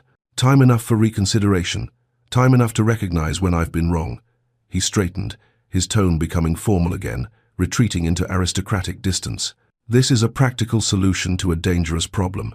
Nothing more. Once Calloway is exposed and your family's debts are managed through other means, we can end the charade with minimal scandal, a mutual recognition that we wouldn't suit. Society will understand." "Other means?" Vivienne's pride bristled like a cat's fur. "If you're suggesting charity, I'm suggesting a properly structured loan through my bank with reasonable terms and proper collateral. Business, not charity. Your father keeps his dignity and his estate. I receive a modest return on investment with excellent security. Everyone wins. It's commerce, Miss Thornton. Nothing more." It was logical, practical, cold-bloodedly sensible. And Vivienne knew, with sinking certainty, that it was her only real option. "What about Lady Cordelia?" she asked quietly, thinking of the kind woman who'd made her feel welcome. "She clearly has expectations regarding you. Everyone says you're practically engaged." Something flickered in Maximilian's expression, guilt, perhaps, or regret. "Cordelia and I have an understanding. There's no formal arrangement. Her aunt hopes, society assumes, but Cordelia herself has no particular expectations. I'll speak with her privately. She deserves honesty." "This is insane," Eleanor muttered, looking between them as if they'd both lost their minds. "You two can barely have a civil conversation without arguing. How do you expect to convince anyone you're courting?" "We managed a civil conversation in the library yesterday," Maximilian pointed out with infuriating logic. "That's one conversation. Then we'll have more." Maximilian looked at Vivienne directly, his grey eyes holding hers with uncomfortable intensity. "I'm offering you a way out, Miss Thornton, a chance to protect yourself without sacrificing your family. The question is, can you set aside your pride long enough to accept help? It was a challenge, deliberately phrased to provoke her stubbornness. And despite everything, despite the fear and uncertainty and the sheer madness of what he was proposing, Vivienne almost smiled, because she recognized the tactic. He was using her own nature to manipulate her into agreement, playing on her refusal to back down from challenges. Clever man. Dangerous man. Fine, she said, lifting her chin, but we do this as equals. You don't make decisions about my life without consulting me. This is a partnership, not a rescue. I'm not some damsel waiting to be saved. Agreed. They shook hands, formal, businesslike, sealing their pact like a commercial contract. But when his fingers closed around hers, large and warm and surprisingly gentle, Vivienne felt that same electric jolt from their previous touch, that current that seemed to run between them unbidden. From the look on his face, the way his eyes widened fractionally before his control reasserted itself, he felt it too. Eleanor groaned, pressing her hands to her face. This is going to end in disaster. I can feel it. You two are going to destroy each other, or fall in love, or both, and it's going to be spectacular and terrible, and I'm going to have to watch it all unfold. Don't be dramatic, Vivienne said, though her hand still tingled where he'd touched it. I'm never dramatic. I'm a realist, and realistically, this plan is madness. Do you have a better suggestion? Maximilian asked. Eleanor opened her mouth, then closed it. No, which is perhaps the worst part of all. That evening at dinner, the dining room was particularly festive. Lord Blackwood had opened his best wines, and the conversation flowed freely. During the after-dinner port, which the ladies usually didn't attend, but Lady Blackwood had progressive notions about such things and invited everyone to remain, Lord Calloway suddenly stood, his chair scraping against the hardwood floor. The conversations died, attention turning to him. My friends, Calloway said, his voice carrying across the room with practiced ease, his smile broad and false as paint. I have wonderful news that I can no longer keep to myself. Lord Thornton has graciously accepted my suit for his daughter's hand. Lady Vivienne and I are to be engaged. Stunned silence. Vivienne felt the blood drain from her face, leaving her cold and dizzy. Her father had agreed, without consulting her? He'd promised he wouldn't make any decisions without speaking to her first. Her hands gripped the table edge, knuckles white. Before she could respond, before she could find words through the roaring in her ears, Maximilian rose smoothly, his voice cutting across the room like a blade through silk. I'm afraid there's been a misunderstanding, Calloway. Lady Vivienne cannot accept your suit, as she and I have been developing an understanding of our own. Isn't that correct, my dear? All eyes swiveled to Vivienne. 24 pairs of eyes, watching, judging, waiting. Her heart pounded so hard she thought it might break her ribs. This was it, the point of no return, the moment that would define everything that came after. She thought of Eleanor's evidence, spread across the conservatory table, of Calloway's predatory smile and disappeared servants, of her father's desperation and her mother's fear, of Mrs. Mitchell dying in a workhouse while men like Maximilian called it progress. She stood, her legs somehow steady despite everything, and moved to Maximilian's side. His hand immediately found the small of her back, warm and solid and reassuring. Yes, she said, her voice clearer than she'd expected. The Duke and I have been getting acquainted. We intended to keep it private until we were certain of our feelings, but given the circumstances, silence seems impossible. The room exploded in shocked whispers, gasps, exclamations. Lady Blackwood looked positively delighted, as if she'd orchestrated the entire thing herself. Lady Cordelia's face was pale but composed, her expression unreadable. Calloway's expression turned murderous, all pretense of civility dropping away for one unguarded moment before he caught himself. This is very sudden, Your Grace, Calloway said, his voice tight as a drawn bowstring. Given that you publicly declared Lady Vivienne unfit for marriage mere weeks ago at the Worthington ball. Maximilian's smile was cold as winter, sharp as a knife. I've learned that first impressions can be deceiving, Calloway. Lady Vivienne has proven herself to be a woman of remarkable intellect and character, qualities I value far more than convenient agreement or simpering compliance. It was a public recantation of his earlier insult, and everyone in the room understood the significance. Calloway's hands clenched at his sides, rage barely contained. "Lord Thornton and I have a signed agreement. For a loan, nothing more," Maximilian interrupted smoothly, his voice carrying aristocratic authority that brooked no argument. "There is no legal engagement contract, as I understand it. Therefore, Lady Vivienne remains free to accept or reject suits as she chooses, and she has chosen." "Haven't you, my dear?" Vivienne met his eyes, saw the question there, saw him giving her one last chance to back out. "Yes, I've chosen." Calloway's face was a mask of barely controlled rage, fury, and calculation warring behind his eyes. He bowed stiffly, mechanically. "Forgive my presumption, I clearly misunderstood the situation. Congratulations to you both." He left the room with quick, angry strides, and the tension broke like a storm clearing. Guests surged forward with congratulations, questions, exclamations of surprise and delight. Vivienne felt Maximilian's hand on her back, proprietary, protective, warm through the silk of her gown. She leaned into it slightly, playing her part, but also drawing genuine comfort from his solid presence. As her eyes met his across the chaos, she saw a question there. "Are you all right?" She gave the tiniest nod. They were committed now, for better or worse. The game had truly begun. Late that night, Vivienne sat in her bedchamber, still dressed, unable to even think about sleep. A soft knock came at her door, and a servant delivered a folded note. She opened it with shaking hands. "Your father was not consulted about Calloway's announcement. He never signed an agreement. Calloway lied to force your hand. Be careful. He's more dangerous than we thought. E.B." Eleanor had been investigating too, using her father's connections. Vivienne's hands shook as she held the note over her bedside candle, watching the paper catch fire, curl, blacken to ash. Calloway was more dangerous than they'd thought, willing to lie outright, to manipulate, to trap her with public pressure. Thank God for Maximilian's intervention. Maximilian. When had she started thinking of him by his first name? Down the corridor, in his own chambers, Maximilian stood on his balcony despite the cold, despite the rain that had finally stopped, staring out at the moon-washed grounds. What had he done? He'd tied himself to a woman he barely knew, in a fake courtship that could explode into scandal at any moment, that could destroy both their reputations. And yet, when he'd seen Calloway's predatory triumph, when he'd seen Vivienne's pale, shocked face, he'd acted on pure instinct. Protection, possession, which was absurd. She wasn't his to protect or possess, except now, to all the world, she was. "What am I doing?" he asked the night, his breath fogging in the cold air. But somewhere deep in his chest, a traitorous voice whispered, "Exactly what you want." And that, perhaps, was the most dangerous truth of all. Chapter 5. The Performance and the Truth. Day 4.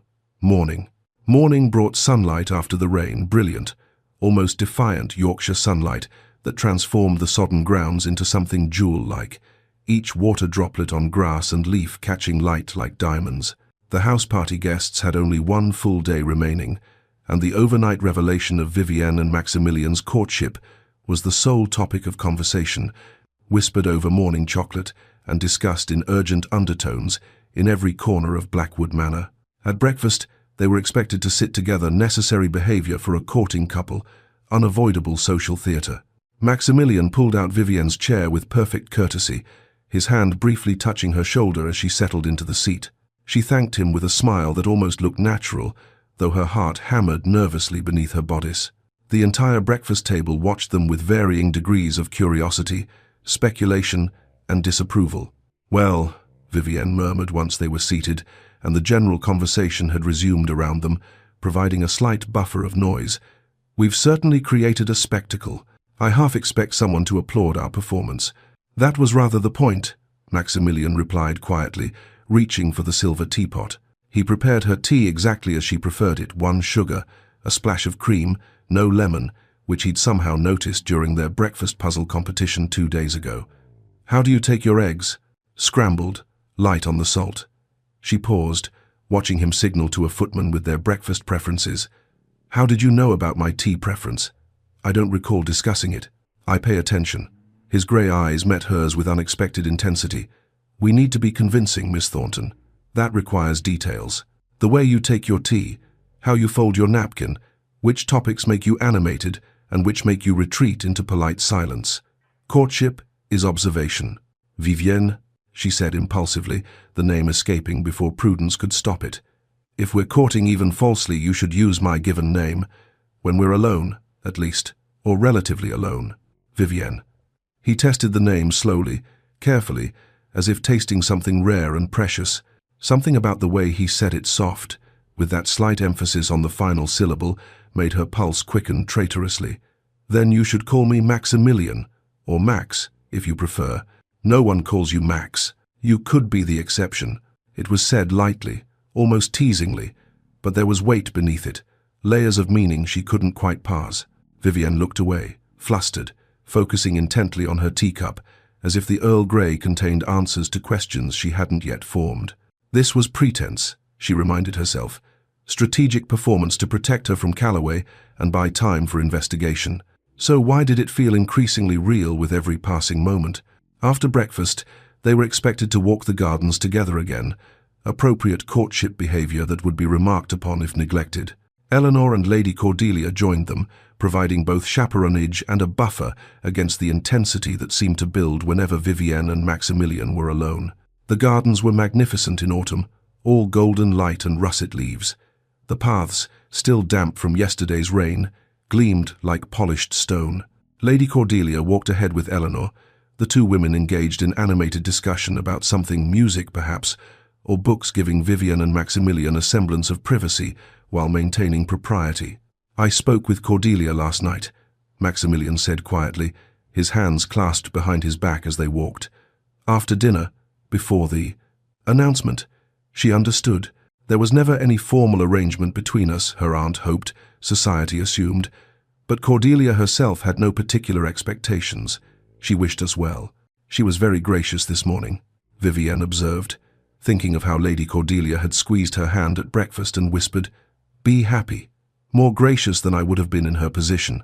I would have been tempted toward at least mild vindictiveness. Cordelia is genuinely kind, which is precisely why I couldn't marry her. I would have made her miserable. He paused, watching a robin hop along a branch overhead. She wants passion, adventure, romance, grand emotions. I would have given her duty and respect, and faithful companionship, but not what she deserves. She deserves better than comfortable affection. And what do you want? Vivienne asked before she could stop herself, the question escaping like a bird freed from captivity. Maximilian was quiet for so long she thought he wouldn't answer, that she'd overstepped some invisible boundary. When he finally spoke, his voice was low, almost vulnerable in a way she'd never heard from him. I want to matter, not because of my title or my wealth or my family name, but because of who I am. I want someone who sees me, truly sees me, past the duchy and the estates and the parliamentary seat, and doesn't flinch away from what they find. Someone who argues with me not because they want to change me into something more convenient, but because they believe I can be better than I am. The raw honesty in his voice stole her breath. Maximilian, your grace, Lady Vivienne. A footman in Blackwood livery hurried toward them along the gravel path, slightly out of breath. Lord Thornton has arrived. He's asking for his daughter immediately. Vivienne's stomach dropped precipitously, as if she'd missed a step on a staircase. Her father was here, and he must be furious, or confused, or both. She'd sent no word, explained nothing, and now he'd travelled all this way based on Lady Blackwood's message about an engagement that didn't truly exist. Lord Thornton had been shown to a private parlour, a small, elegant room done in blue silk, with windows overlooking the east garden.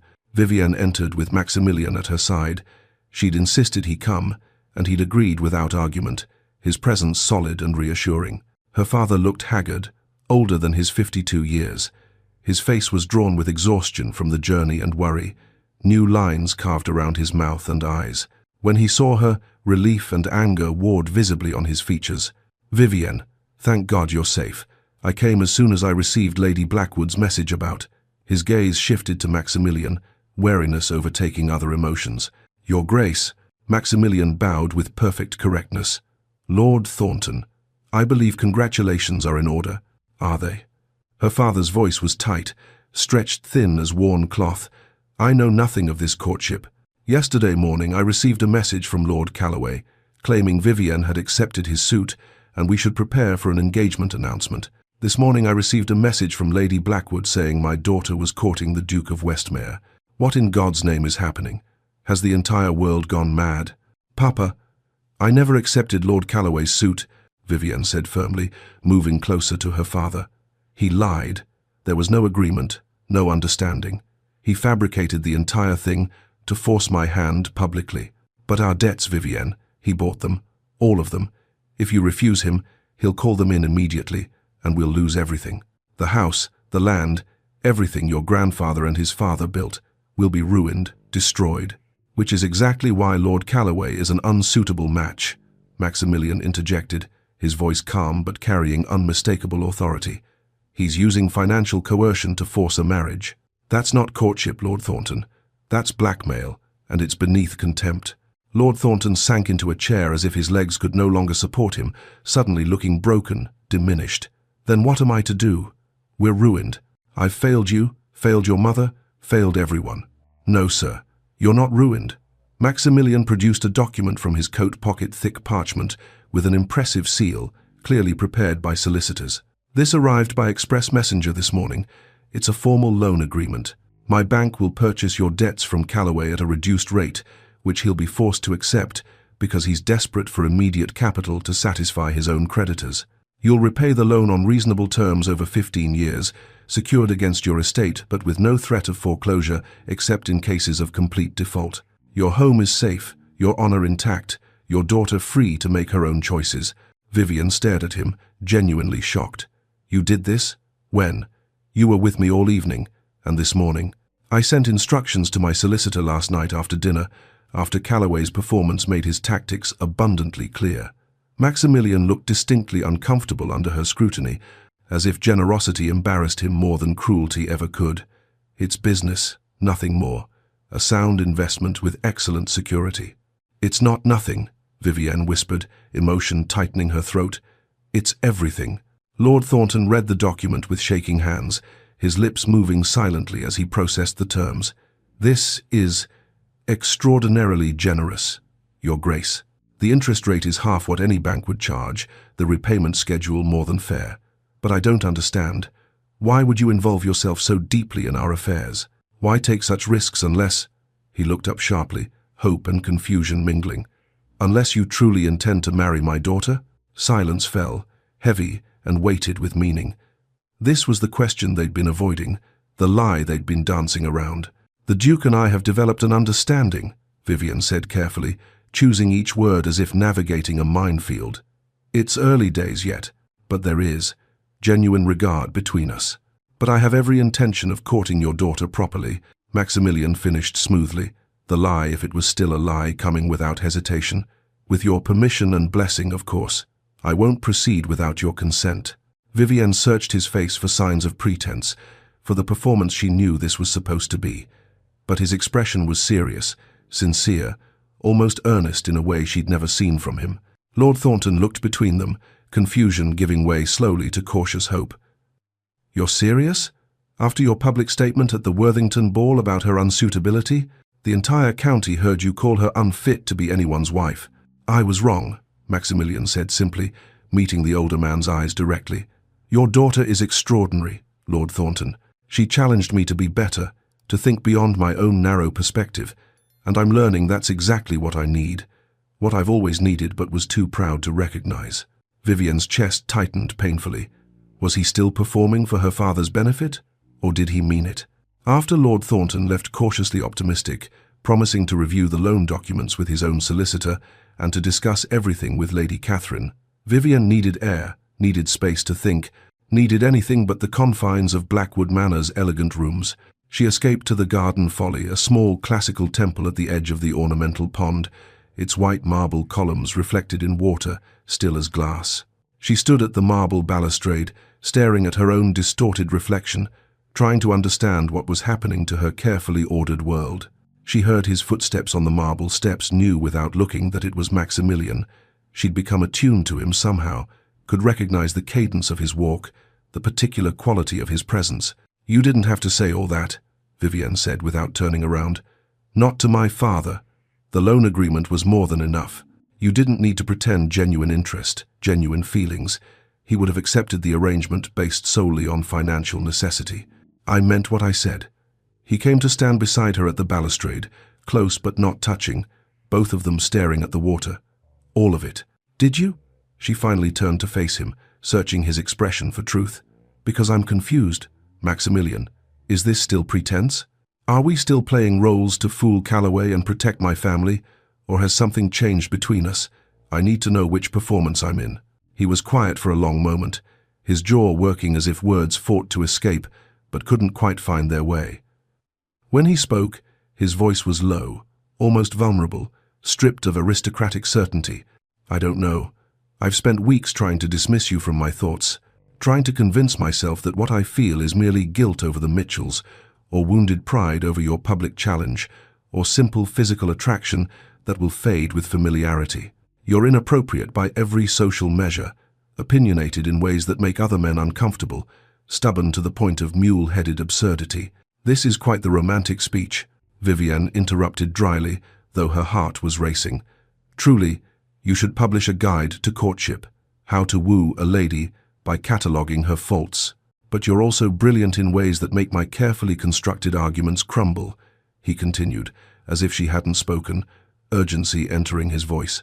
Passionate about justice in ways I've forgotten how to be, and braver than anyone I've ever met, braver than soldiers I've known, braver certainly than I am. You don't care about my title. You don't want my wealth or my influence. You look at me and see a man who needs to do better, who can do better, and somehow that's... He struggled for words, his control fracturing. That's more intoxicating than any amount of flattery or fawning could ever be. Vivienne's breath caught in her throat. Maximilian, I'm not good at this, he said, almost helplessly, turning to face her fully. I don't know the pretty words, the poetic declarations. I only know that when Calloway announced his intention to marry you, when I saw your face go white with shock and horror, I felt like someone had struck me in the chest with a hammer. The thought of you trapped with that predator, of you being hurt or diminished or destroyed. His hands clenched at his sides. I couldn't bear it. Can't bear it. He turned to her fully now, and the intensity in his grey eyes made her dizzy, made the gardens spin around them. I can't promise this isn't still partly pretense, he said quietly, honestly. I can't promise I won't hurt you or disappoint you or fail to be the man you need and deserve. God knows I'm far from perfect, I'm arrogant and stubborn, and I've spent 32 years believing my own superiority. But I can promise that this, he gestured between them, that charged space that seemed to pulse with its own energy. Whatever this is, it's become real for me. Perhaps it's been real since the library, since you challenged me to examine my own comfortable assumptions, perhaps longer. Perhaps since you stood in that ballroom and refused to bow to me. Vivienne should be cautious, careful. Protect her heart the way she'd learned to protect everything else with walls and wit and careful distance. Instead, she heard herself whisper, "It's real for me too." And that terrifies me more than Calloway, more than ruin, more than anything. Good, he said with a ghost of a smile, something almost boyish flickering across his usually controlled features. I'd hate to be terrified alone. Seems only fair we should face this particular madness together. They were standing very close now, close enough that she could see the flecks of darker grey in his eyes like storm clouds, the slight shadow of beard along his jaw despite his morning shave, the way his throat moved when he swallowed. His hand rose slowly, hesitating near her face as if afraid she might flinch away. "May I?"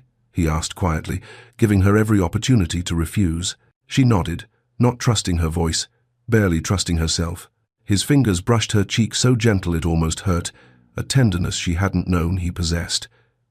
Then they traced along her jaw to tilt her face up toward his touch reverent, questioning. "I'm going to kiss you now," he murmured, his breath warm against her lips. "And it won't be for show. It won't be strategy or performance. It will be because I can't go another moment without knowing what you taste like, without knowing if this feeling between us is real or just the most elaborate self-deception I've ever constructed." "Yes," she breathed, the word barely audible.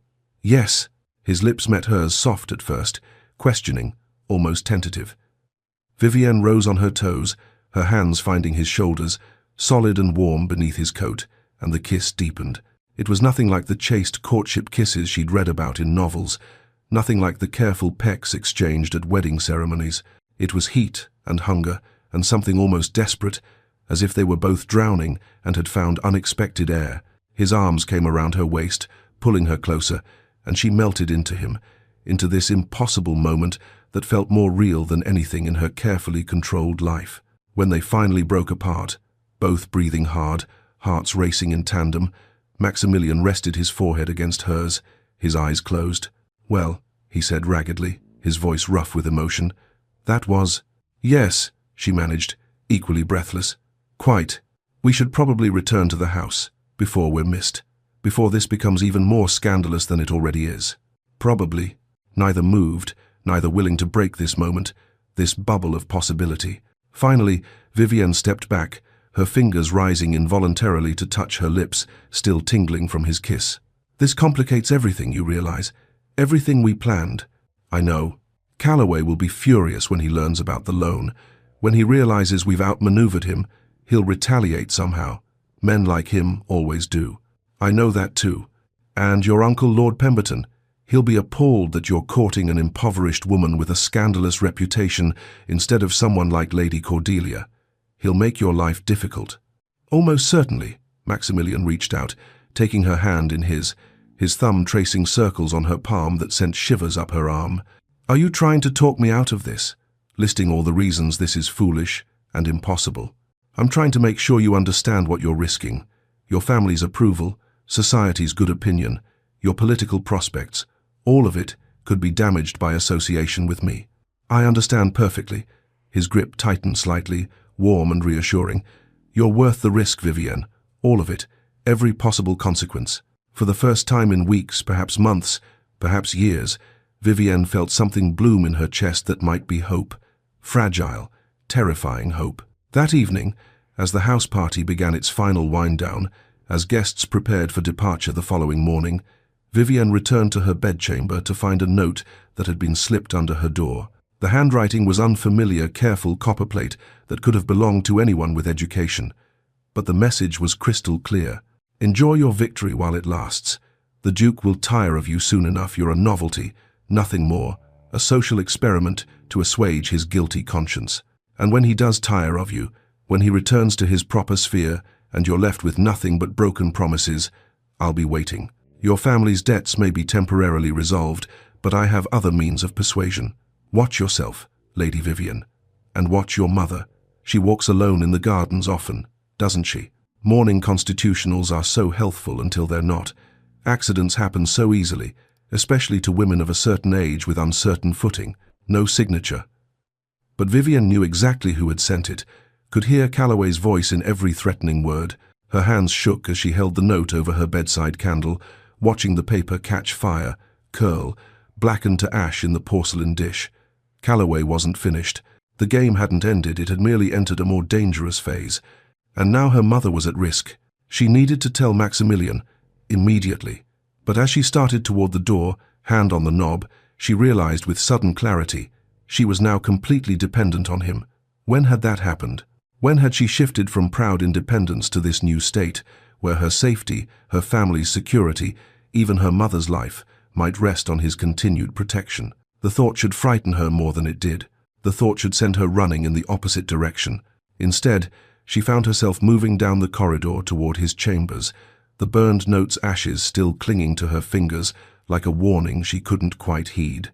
Chapter 6. Exposure and Escalation. 1 week later, Thornton Manor. The week following the Blackwood house party felt simultaneously endless and far too brief. Vivienne and her mother had returned to Thornton Manor, while Maximilian departed for London to oversee the complex financial arrangements of the debt transfer and to meet with his investigator. The separation felt strange, unnatural, even in ways Vivienne hadn't anticipated. She'd grown accustomed to his presence over those few intense days, his steady confidence, the way his eyes found hers across crowded rooms, the particular timbre of his voice when he said her name. She hadn't told anyone about Calloway's threatening note.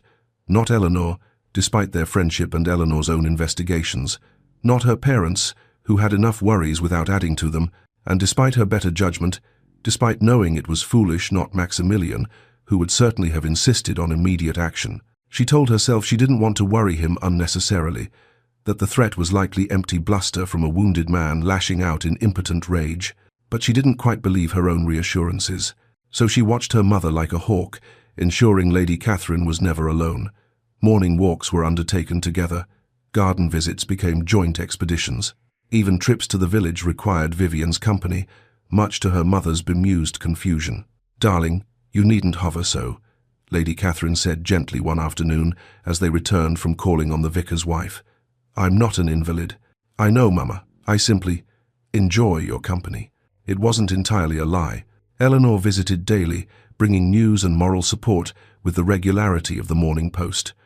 On the 5th day of Maximilian's absence, she arrived with her usual basket of provisions. The Bennets' cook had taken pity on the Thorntons' reduced circumstances and an expression that suggested particularly juicy gossip. "The whole county is talking about you and the Duke," Eleanor announced, settling into the morning room's least worn chair. "Half of Greystoke thinks it's wildly romantic, a love match between the proud Duke and the woman who challenged him. The other half thinks you've somehow entrapped him, that you used feminine wiles or your father's desperation to force an advantageous match." "Wonderful," Vivienne muttered, setting aside the agricultural journal she'd been reading without comprehension. "And which half is winning? Hard to say, though I will tell you that Lady Pemberton Maximilian's aunt is reportedly scandalized. She's been telling anyone who'll listen that you're completely unsuitable, that the Duke has taken leave of his senses, and that she's washing her hands of the entire affair. At least someone in his family has sense. There's more." Eleanor's expression turned serious. "Calloway has left Greystoke. No one knows where he's gone, but his servants say he departed 3 days ago in a fury, taking very little with him, just a single bag and his riding horse. He left most of his belongings, even valuable items. This should have been reassuring the predator departing, the threat receding. Instead, Vivian felt a chill of foreboding settle in her bones like winter cold. "A man with nothing to lose is more dangerous than one with everything to protect," she said quietly. Eleanor squeezed her hand. "Maximilian returns tomorrow. He sent word this morning." Tomorrow felt both too soon and impossibly distant. London, Maximilian's club. Maximilian sat in a private room at White's, the gentleman's club that had been his refuge during difficult times since his Oxford days. The room was panelled in dark wood, smelled of leather and tobacco and old money, and was blessedly free of curious eyes and listening ears. James Webster sat across from him, a former Bow Street runner with the build of a prize-fighter and the mind of a chess-master. Webster had made his reputation on discretion and thoroughness, qualities Maximilian had come to appreciate deeply over the past week of intensive investigation. "I found one of them," Webster announced without preamble, setting a leather folder on the table between them. "The missing maid from Calloway's Hampshire estate, Sarah Collins. She's alive, living under the assumed name Sarah Miller in Bristol, working as a seamstress." Relief flooded through Maximilian like water breaking through a dam. "Thank God. Will she testify?" Webster's expression turned grim. "She's terrified, Your Grace. Calloway paid her £50 a fortune for a maid to disappear and keep silent about what she witnessed. She won't tell me specifics, not yet, but she has nightmares. Wakes screaming, according to her landlady. Whatever she saw has broken something in her." Maximilian's hands clenched on the chair arms. "Can we protect her? Offer her more money, security, a new life somewhere Calloway can't reach? We can try, but there's something else." Webster opened the folder, revealing pages of cramped handwriting. "She did tell me about the other missing woman, Margaret Price, the tenant's daughter. According to Collins, Miss Price became pregnant. Calloway's child, no question about paternity. The girl was 16, sir. 16. Maximilian felt something cold and violent move through his chest. "And Miss Price disappeared shortly after she began showing. Collins says the girl was preparing to blackmail. Calloway thought he'd marry her to avoid scandal or at least provide handsomely for the child. She was naive, poor thing. Didn't understand the kind of man she was dealing with. Calloway had her killed. It wasn't a question. Collins believes so, though she has no proof. No body has ever been found. The family reported her missing, but the magistrate who owes Calloway gambling debts," Maximilian finished bitterly, "did nothing." "Precisely. The case was closed within a week. Runaway daughter, moral failing, good riddance. That was the official verdict." "Christ!" Maximilian ran both hands through his hair, not caring that he was destroying his careful styling. "Can we prove any of this?" "Not without Margaret Price's body, and I've had men searching." Nothing yet. But I did find something else. Webster produced a ledger, its pages covered in numbers and calculations. Calloway's gambling debts are even worse than our initial estimates. He owes nearly £20,000 to a moneylender named Silas Crowe, a man who operates on the darkest edges of legality. Crowe's collection methods are notorious, Your Grace. Men who can't pay him often turn up in the Thames with their throats cut, ruled as suicides or accidents. How much time does Calloway have? According to my sources in London's gambling dens, Crowe gave him until month's end to produce full payment. That's less than 3 weeks from today. Understanding crystallized like ice forming on glass. Which is why Calloway was so desperate to marry Miss Thornton. Her family's properties, once consolidated with his through marriage, could be mortgaged to raise the capital he needs. Precisely, Your Grace. And now that option is closed to him, thanks to your intervention. He'll be desperate, Maximilian said grimly. And desperate men are the most dangerous kind. Webster's expression suggested he understood exactly what that meant. I've taken the liberty of hiring additional men to watch Thornton Manor, discreetly, of course. But if Calloway makes a move against Miss Thornton or her family, thank you. Maximilian felt gratitude mixed with worry. I return to Greystoke tomorrow. Keep me informed of any developments. After Webster left, Maximilian sat alone in the private room, staring at the evidence spread before him. Somewhere out there, Calloway was planning his next move, and Vivienne, brilliant, stubborn, brave Vivienne, was refusing to take the threat seriously enough. He needed to return to her. Now, the Greystoke Assembly. The monthly assembly at Greystoke's town hall was a more modest affair than the Worthington ball, fewer guests, less elaborate decorations, a smaller orchestra but still well attended by local society. Vivienne's mother had insisted attendance was crucial to establish Vivienne's new status, as the Dukes intended, to show society that the match was real and progressing appropriately. Maximilian had returned from London that morning, looking tired but determined. He'd called at Thornton Manor with perfect formality, presenting flowers to Lady Catherine and requesting the honour of escorting Vivienne to the evening's assembly. Now they entered the town hall together, his hand warm and solid at her elbow, presenting a united front to Greystoke's assembled gentry. The whispers began immediately, a susurration like wind through autumn leaves. She's wearing new gloves, kid leather, French by the look of them. Did the Duke buy them? Look at how he's watching her, like she's the only woman in the room. I heard Lord Pemberton refuse to receive her, cut the Duke dead when he mentioned the courtship. Well, I think it's romantic. A proper love match, not some arranged affair for bloodlines and money. The assembly hall was decorated with autumn branches and late-blooming chrysanthemums. Candles glowed in sconces along the walls, and the small orchestra was tuning their instruments for the evening's dancing. They danced the first waltz, mandatory for a courting couple, expected by all present.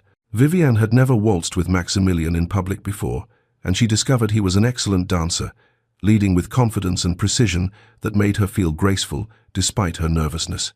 "You're tense," he murmured as they turned, his hand firm at her waist. "I can feel it in your shoulders. Everyone is staring. I can feel their eyes like physical touches. Let them stare. You look beautiful tonight." His voice was low, intimate, meant only for her. She did look well. Her mother had insisted on purchasing a new gown with some of the money Lord Thornton had received as an advance against the new loan. Pale blue silk that brought out the violet in her eyes, with delicate embroidery at the bodice and sleeves. It was the finest thing she'd worn in years. Maximilian's compliment made warmth spread through her chest, chasing away some of the anxiety. "You received information in London," she said quietly, reading the tension in his shoulders, the tightness around his eyes. "I can see it in your face. What did you learn?" "Later. Not here." His hand tightened fractionally on her waist. "Have you been well this week? Any incidents? Anything unusual?" She thought of the threatening note, of the ashes she'd scattered from her window, of watching her mother constantly. Nothing worth mentioning. His grey eyes narrowed, studying her face with uncomfortable intensity. "Vivienne, tell me the truth." "Later," she echoed his earlier words. "Not here." The music ended, and the assembled guests applauded politely. Maximilian was leading Vivienne toward the refreshment table. She was desperately thirsty from the exertion and anxiety of dancing when the assembly hall's main doors burst open with dramatic, terrible force. Lord Henry Calloway stood in the doorway like an avenging fury. He was dishevelled and wild-eyed, a far cry from his usual urbane polish. His cravat hung askew, his coat was rumpled and stained with what might have been mud or worse, and there was a desperate, manic energy about him that made Vivien's blood run cold as winter water. The room fell into shocked silence. The orchestra's final notes died away discordantly. "There he is," Calloway's voice rang out across the assembly hall, slightly slurred. He'd been drinking heavily, by the sound of it. The noble Duke of Westmere, stealing another man's betrothed. The great reformer, the champion of the downtrodden, revealed as nothing more than a thief. Maximilian stepped in front of Vivienne immediately, instinctively, his body a shield. "Calloway, you're drunk. Leave now before you embarrass yourself further and make this situation worse than it already is." "Embarrass myself?" Calloway laughed, a bitter, broken sound that held no humor whatsoever. He advanced into the room, and guests scattered before him like sheep before a wolf, pressing themselves against the walls. "You've ruined me, Radcliffe, bought up my debts at a fraction of their value, poisoned society against me with your investigations and whispers, stolen the woman I intended to marry, all because you couldn't bear that someone else would have her first. This is about your pride, not her welfare.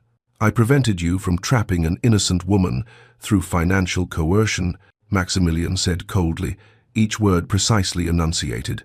"There's a substantial difference between courtship and blackmail, Calloway. You seem to have confused the two. Innocent?" Calloway's gaze swung to Vivienne with ugly, vindictive intensity. "Is she, though? A woman who'd throw herself at a duke to escape her family's debts? A woman who'd use her feminine charms to manipulate a wealthy man into saving her from ruin? That sounds rather mercenary to me. That sounds like a fortune hunter." Vivienne felt the accusation like a physical slap, heat flooding her face. Around them, guests murmured, some shocked, some intrigued, all watching avidly, as if this were theatre rather than real lives unraveling. Maximilian's voice dropped to a dangerous quiet that somehow carried better than shouting, "Apologize to Lady Vivienne, now, or I will make you regret every word." "Or what? You'll challenge me to a duel?" Calloway laughed again, pulling a folded paper from his coat with the flourish of a stage magician. "How delightfully medieval, how perfectly aristocratic. Perhaps the Assembly would prefer to hear about your real reasons for courting Lady Vivienne. Shall I read from the investigative report your man compiled on me, the one that mentions my financial troubles, my first wife's unfortunate death, the 2 missing servants from my Hampshire estate?" Shock rippled through the crowd like a stone thrown into still water. Maximilian's jaw tightened visibly, but he said nothing. "Yes, I know about your investigation," Calloway continued, his voice rising to something near hysteria. "Did you think I wouldn't have you investigated in return? Did you think I'd simply accept defeat? I know the truth, Radcliffe. You're courting her out of pity and guilt, nothing more. You're using her to salve your aristocratic conscience over those displaced tenant farmers she lectured you about. She's your act of public charity, your visible penance. And when you tire of the novelty, when society forgets about your momentary compassion, you'll discard her like yesterday's newspaper." The words hit their target with devastating accuracy. Vivienne felt the blood drain from her face, leaving her cold and dizzy. Was there truth in this? Had everything been performance, guilt-driven theatre? "That's quite enough." A new voice cut through the charged atmosphere. Eleanor stepped forward, her solicitor father beside her, both of them wearing expressions of grim determination. "Lord Calloway, you're making serious allegations in a public forum. Do you have actual proof of these claims?" "Proof?" Calloway waved the paper triumphantly. "It's all documented here, the investigation, the findings, the Duke's guilty motivations. Then you won't mind submitting those documents to proper legal review," Mr. Bennet said calmly, his voice carrying the weight of professional authority. "As an officer of the court, I'm prepared to examine any evidence of wrongdoing or impropriety, including, naturally, evidence related to your own activities and business practices." Calloway's face went white, then red, then white again. "What are you implying, Bennet?" "I'm implying nothing whatsoever." Mr. Bennet's voice remained perfectly steady, maddeningly calm. "I'm stating facts. I've been in correspondence with magistrates in Hampshire regarding irregularities in several investigations under their jurisdiction. Most notably, the circumstances surrounding your first wife's death and the unexplained disappearances of 2 women previously in your employ, Sarah Collins and Margaret Price. Perhaps you'd care to address those matters while we're all gathered here." The room exploded in shocked whispers, gasps, exclamations of horror and fascination. "You have no authority to investigate me," Calloway's voice cracked. "You're a provincial solicitor, nothing more. Actually, as of yesterday afternoon, I have quite specific authority." Mr. Bennet produced his own document, official, sealed, impressive. "I've been appointed special investigator by the Lord Chancellor's office to review these particular matters. The investigation will be thorough, Lord Calloway, and it cannot be blocked by local magistrates who have, shall we say, financial entanglements with the subjects under investigation." Calloway realized, visibly, that he was trapped. His desperate gambit to destroy Maximilian and Vivian's reputations had backfired spectacularly, publicly, irreversibly. "This isn't over," he snarled, his face contorted with rage and something like fear.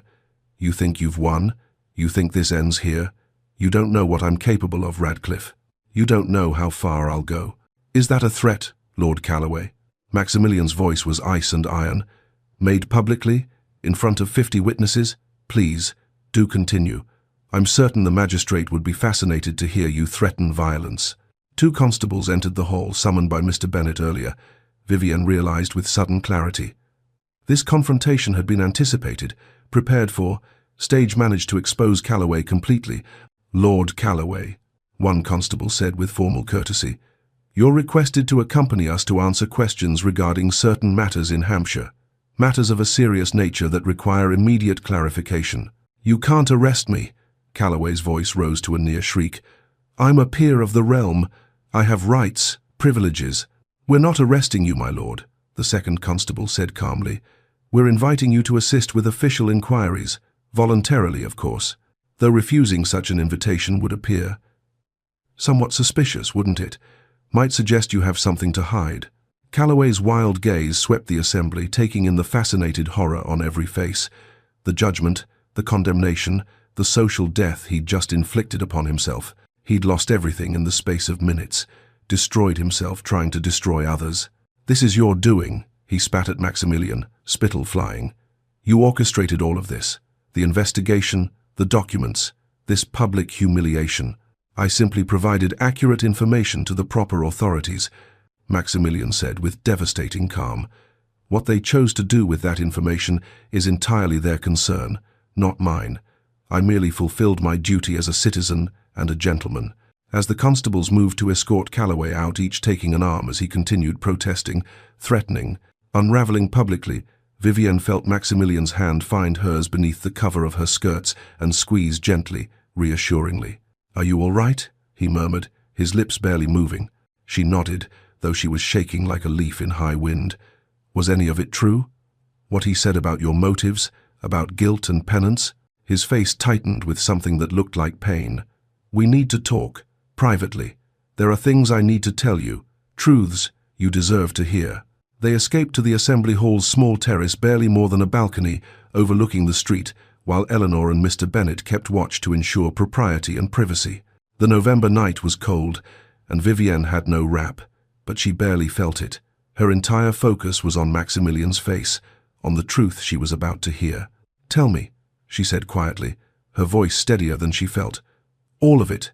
No more protection, no more careful omissions. I need the complete truth." Maximilian leaned against the stone balustrade, his face illuminated by light spilling from the assembly hall windows. When he spoke, his voice was raw with honesty, stripped of its usual aristocratic polish. "Initially, yes, my interest in you was born partly from guilt. Your words about the Mitchell family haunted me, kept me awake at night, made me question assumptions I'd held for years. I wanted to prove to myself, and to you, that I wasn't the monster you believed me to be at the Worthington ball. So I investigated Calloway, offered the loan to your father, positioned myself as your protector. I played the hero because I needed to believe I could be one." Each word landed like a stone dropped into still water, creating ripples Vivian could feel in her chest. The truth hurt, but lies would have hurt worse. "But that's not why I kissed you in the garden, Folly," he continued, his eyes meeting hers directly, unflinchingly. "That's not why I spent 3 sleepless nights in London, desperate to return to you, checking my watch every hour like a lovesick boy. That's not why the thought of Calloway anywhere near you made me want to commit murder despite being a supposedly civilized man. He stepped closer, his voice dropping to barely above a whisper, intimate and desperate. What began as guilt became something else entirely. You challenged me in ways no one ever has, fascinated me with your intelligence and passion, infuriated me with your stubborn refusal to bow to authority, and somewhere in all of that chaos and confusion, I fell in love with you. Not because you're a charity case, or my penance, or my public redemption, because you're brilliant and brave and you make me want to be worthy of you. You make me want to be the man you believed I could be when you challenged me in that ballroom. Vivian's breath caught painfully in her throat. You love me? Desperately, inconveniently, completely. A rueful smile touched his lips, transforming his usually stern features. I realize the timing is appalling, given what just transpired with Calloway, but I can't let his poison fester between us, can't let doubt take root. So yes, Vivian Thornton, I love you. And if you can't return those feelings because of how this began, because guilt tainted the start of something real, I'll understand. But I needed you to know the truth, whatever it costs me. Tears blurred Vivian's vision, tears of relief, of joy, of overwhelming emotion she couldn't quite name. You impossible, frustrating, wonderful man. Is that a yes or a no? His voice held the faintest tremor of uncertainty. It's an, I love you too, you frustrating, complicated, occasionally infuriating person. She closed the distance between them, her hands finding his face, feeling the warmth of his skin, the slight roughness of evening beard. It's an, I should probably hate you for your aristocratic guilt complex and your need to be everyone's savior, but I can't because you're genuine about it, because you actually change and grow. It's an, I'm terrified and furious and completely, hopelessly in love with you despite every reasonable objection. His arms came around her waist, pulling her close against him, and she felt his heart hammering against her chest, as rapid and uncertain as her own. That might be the least romantic declaration of love I've ever heard. Then we're perfectly matched, because yours wasn't exactly Shakespearean poetry either. He laughed, a genuine, surprised sound that seemed to startle him as much as it delighted her, and kissed her. This kiss was different from the one in the garden folly at Blackwood Manor, softer somehow, deeper, weighted with confession and forgiveness and promise. It tasted of truth and hope and terrifying possibility. When they finally broke apart, both breathing hard, Vivian said seriously, "We still have enormous problems to address. Your family will oppose this match, your uncle has already made that clear. Society will gossip endlessly about your motives and mine. And Calloway," she shivered, remembering his wild eyes, his desperate threats. "He's wounded but not destroyed, cornered but not captured. Desperate men do desperate, dangerous things." "I know." Maximilian's hand cupped her cheek gently. "But we'll face it together, as partners, as equals. I won't make decisions about your safety or your life without consulting you." "As partners," she echoed, warming to the word, to the promise it contained. Eleanor appeared in the doorway, her father behind her, both wearing grim expressions that immediately raised Vivian's alarm. "I hate to interrupt," Eleanor said quietly, "but there's news, important news."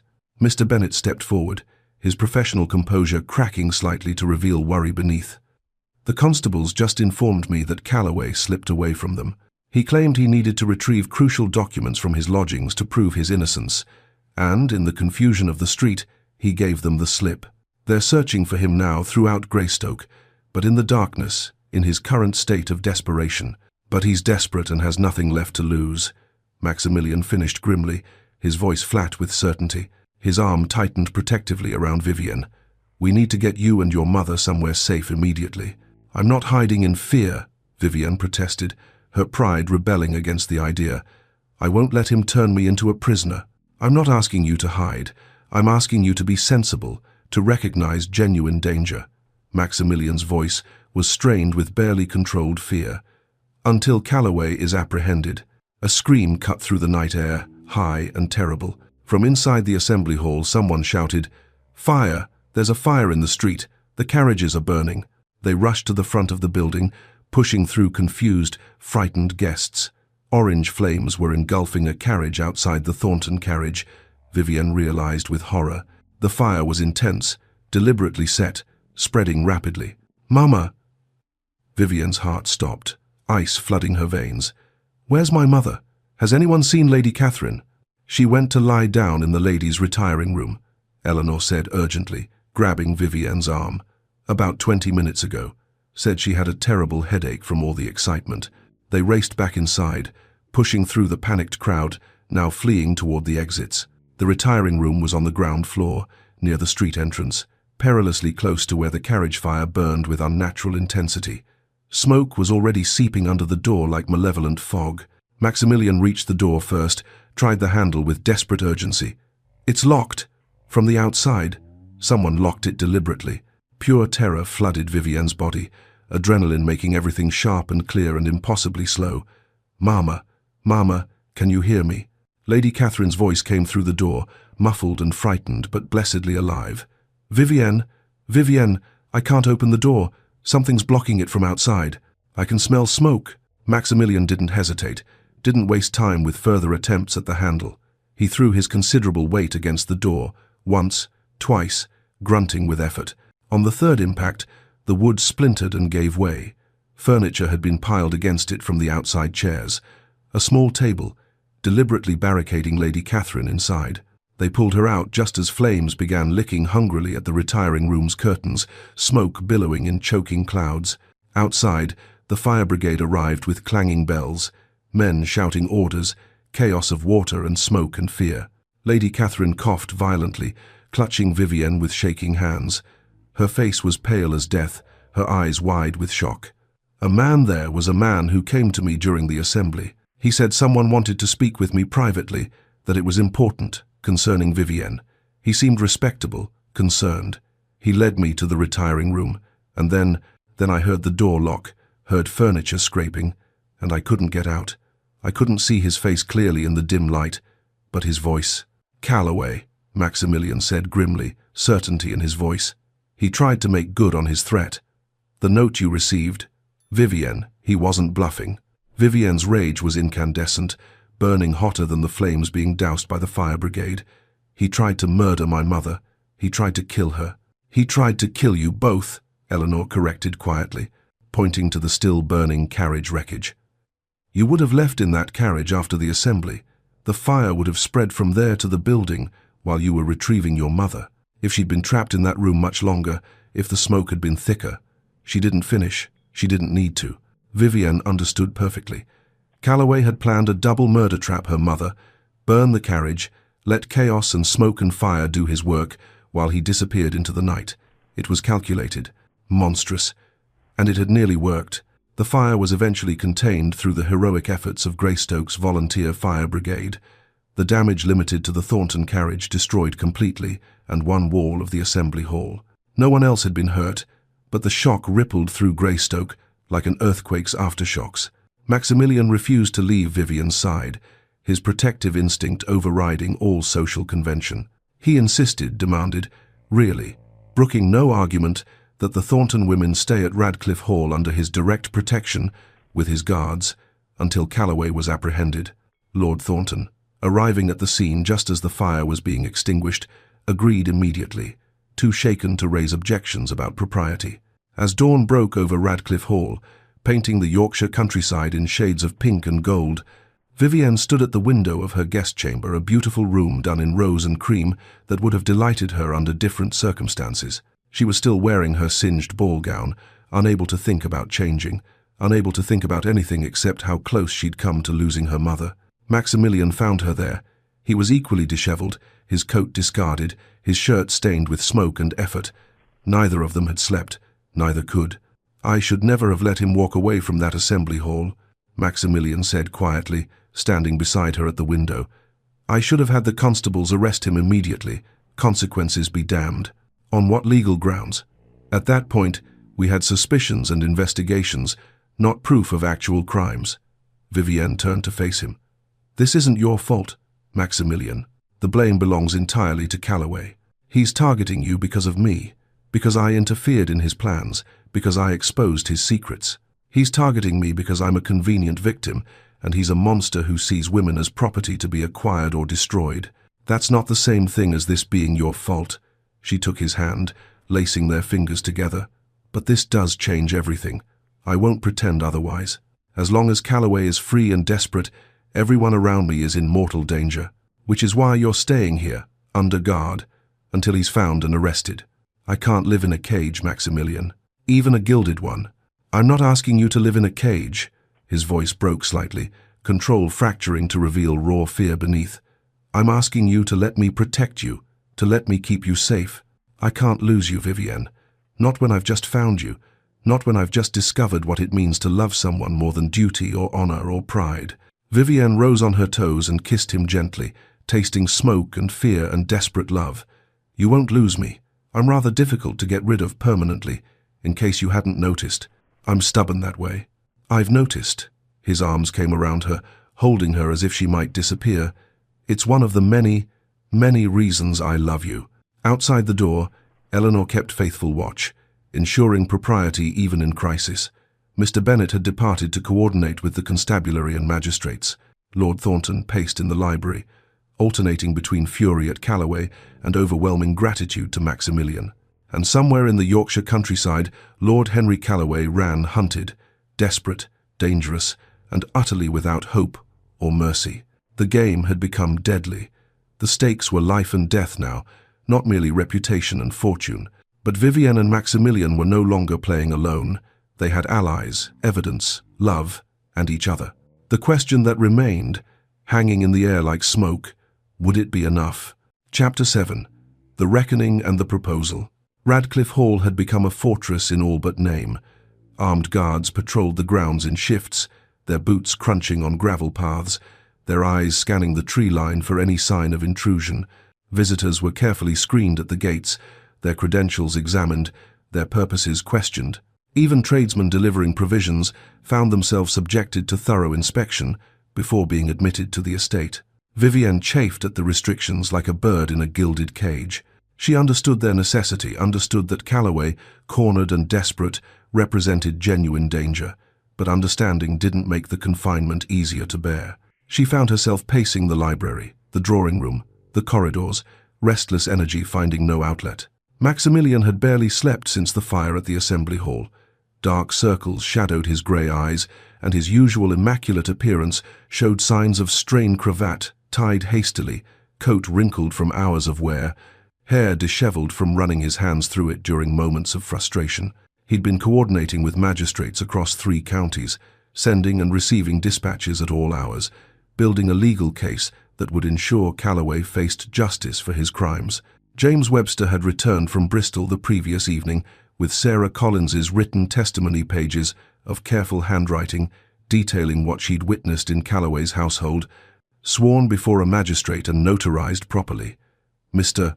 Bennet had compiled everything into a damning case file: financial records, witness statements, circumstantial evidence that painted a picture of a man capable of monstrous acts. But Calloway remained at large, a shadow haunting the edges of their lives.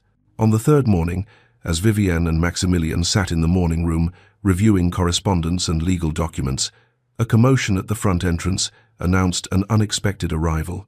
Lord Pemberton, Maximilian's uncle, had come calling. The elderly baron was a stern, imposing figure, despite his 70 years.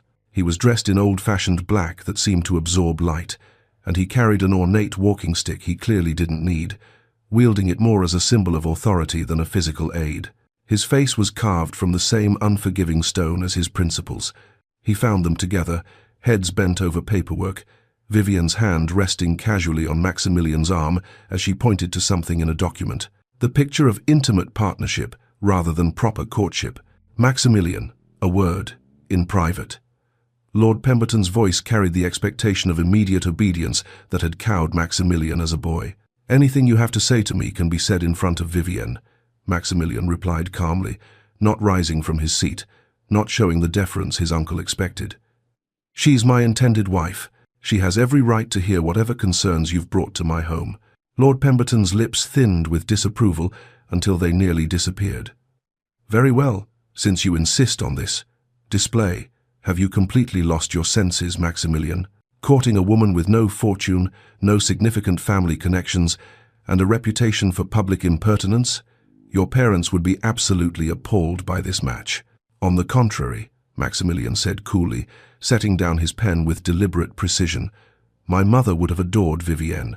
She valued intelligence and spirit over empty social conventions and meaningless pedigrees. And my father, for all his considerable faults, taught me that true honor means protecting those who cannot protect themselves, standing for justice, even when it's inconvenient. This girl has clearly entrapped you somehow. This woman, Vivienne interrupted quietly, her voice steady despite the anger burning in her chest, is sitting right here, and I haven't entrapped anyone. The Duke makes his own choices, as free men generally do. Lord Pemberton's gaze swung to her, cold and assessing as a magistrate passing judgment. You should know, young woman, that I have considerable influence in this family. If Maximilian persists in this manifestly unsuitable match, there will be severe consequences. Social censure from the highest circles, withdrawal of family support and connection. He could lose his seat in Parliament through the machinations I can arrange. Let him try, Maximilian said flatly, rising now to his full height, towering over his uncle. My title and estates are mine by law and primogeniture, not by Uncle Pemberton's goodwill or approval. My seat in Parliament is secure unless I'm convicted of an actual crime, which seems unlikely given that I'm the one pursuing justice rather than fleeing it. And as for social censure, he moved to stand beside Vivienne, his hand finding hers. I care infinitely more for Vivienne's good opinion than for the approval of people who value ancient bloodlines over actual character. It was a declaration of independence, final and irrevocable, and Vivienne heard the weight of it in every syllable. Maximilian was choosing her over family pressure, over social expectation, over centuries of tradition that dictated his choices should be governed by duty rather than love. Lord Pemberton saw it too. His face hardened into something like granite. You're a fool, Maximilian. Just like your father, too soft, too sentimental, too willing to prioritize feeling over responsibility. Mark my words, this will end in disaster. This woman will be your ruin. He turned on his heel and stormed from the room, his walking stick striking the floor with sharp, angry reports. The front door slammed moments later with sufficient force to rattle the window panes. Silence settled over the morning room like snow. Vivienne took Maximilian's hand, lacing their fingers together. You just broke with your family. For me. Because of me. No. He raised her hand to his lips, kissing her knuckles with gentle reverence. I broke with one rigid, judgmental old man who has never approved of anything I've done in my entire life. Who criticized my father until the day he died and has been criticizing me ever since. My real family, the one I choose, the one that matters, starts with you. That afternoon, Webster arrived with news that shifted everything. They gathered in Maximilian's study Vivienne, Maximilian, Webster, Eleanor, and Mr. Bennet, forming a council of war around the massive desk. Calloway has made contact with Silas Crowe, Webster announced without preamble, spreading documents across the desk's leather surface. My sources in London's underworld say he's offered Crowe information about the Duke's assets, holdings, and movements in exchange for more time on his debts. Essentially, he's trying to trade intelligence for his life. What kind of information? Maximilian asked sharply, his jaw tightening. Details about your estate management, your investment portfolios, potential vulnerabilities in security. Crowe is apparently considering whether Calloway's information is valuable enough to warrant keeping him alive, rather than simply cutting his throat and dumping him in the Thames. Vivienne felt cold despite the fire crackling in the hearth. Crowe would actually kill him? Murder him outright? Without a moment's hesitation, Miss Thornton, Webster said grimly. Crowe didn't build his reputation on mercy. If Calloway can't pay, he's a dead man, which, paradoxically, gives us an opportunity we shouldn't waste. He unrolled a map across the desk, weighted at the corners with books. His thick finger traced a route outside Greystoke.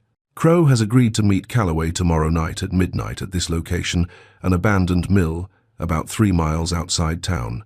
Remote, dark, perfect for clandestine dealings. If we can position the constabulary to witness the meeting, we can arrest both of them simultaneously. Calloway for attempted murder, arson, and conspiracy. Crowe on multiple outstanding warrants including usury, assault, and suspected murder. It's an enormous risk, Mr. Bennet warned, his solicitor's caution asserting itself. If Calloway suspects a trap, he could disappear entirely. Flee to the continent, change his identity, vanish into the criminal underworld. Or he could do something even more desperate, strike out at those he blames for his downfall. He's already desperate, Maximilian pointed out, his voice hard. Already dangerous. This may be our only realistic chance to end this threat permanently. They began planning in earnest, discussing positions, timing, contingencies. Vivienne listened for several minutes before speaking. "I'm coming with you." "Absolutely not," Maximilian said immediately, flatly, brooking no argument. "He's been threatening me, terrorizing my family, trying to kill my mother. I have every right to see him apprehended, to witness the end of this nightmare. You have a right to be safe. That's the only right that matters to me at this moment." "I'll be safe," Vivienne insisted, meeting his eyes with equal determination. "Surrounded by constables and you. Protected. But I need to see this end with my own eyes, Maximilian. I need to witness that he can't hurt anyone else, that he's truly finished. Please, don't ask me to wait here in ignorance while you face danger on my behalf." He struggled visibly, duty and love warring across his features. Finally, he sighed with the weight of reluctant concession. "You stay in a closed carriage, behind armed guards, positioned well away from the actual confrontation. And if there's any danger, any sign of trouble whatsoever, you leave immediately. Those are my conditions. Non-negotiable." "Agreed." Eleanor squeezed Vivienne's hand under the table, solidarity between friends. The mill loomed against a moonlit sky like something from a Gothic novel, all stark angles and deep shadows. Its great water wheel stood motionless, timber rotting, windows dark as empty eye sockets. A stream rushed nearby, providing both cover noise and an eerie soundtrack to the night's enterprise.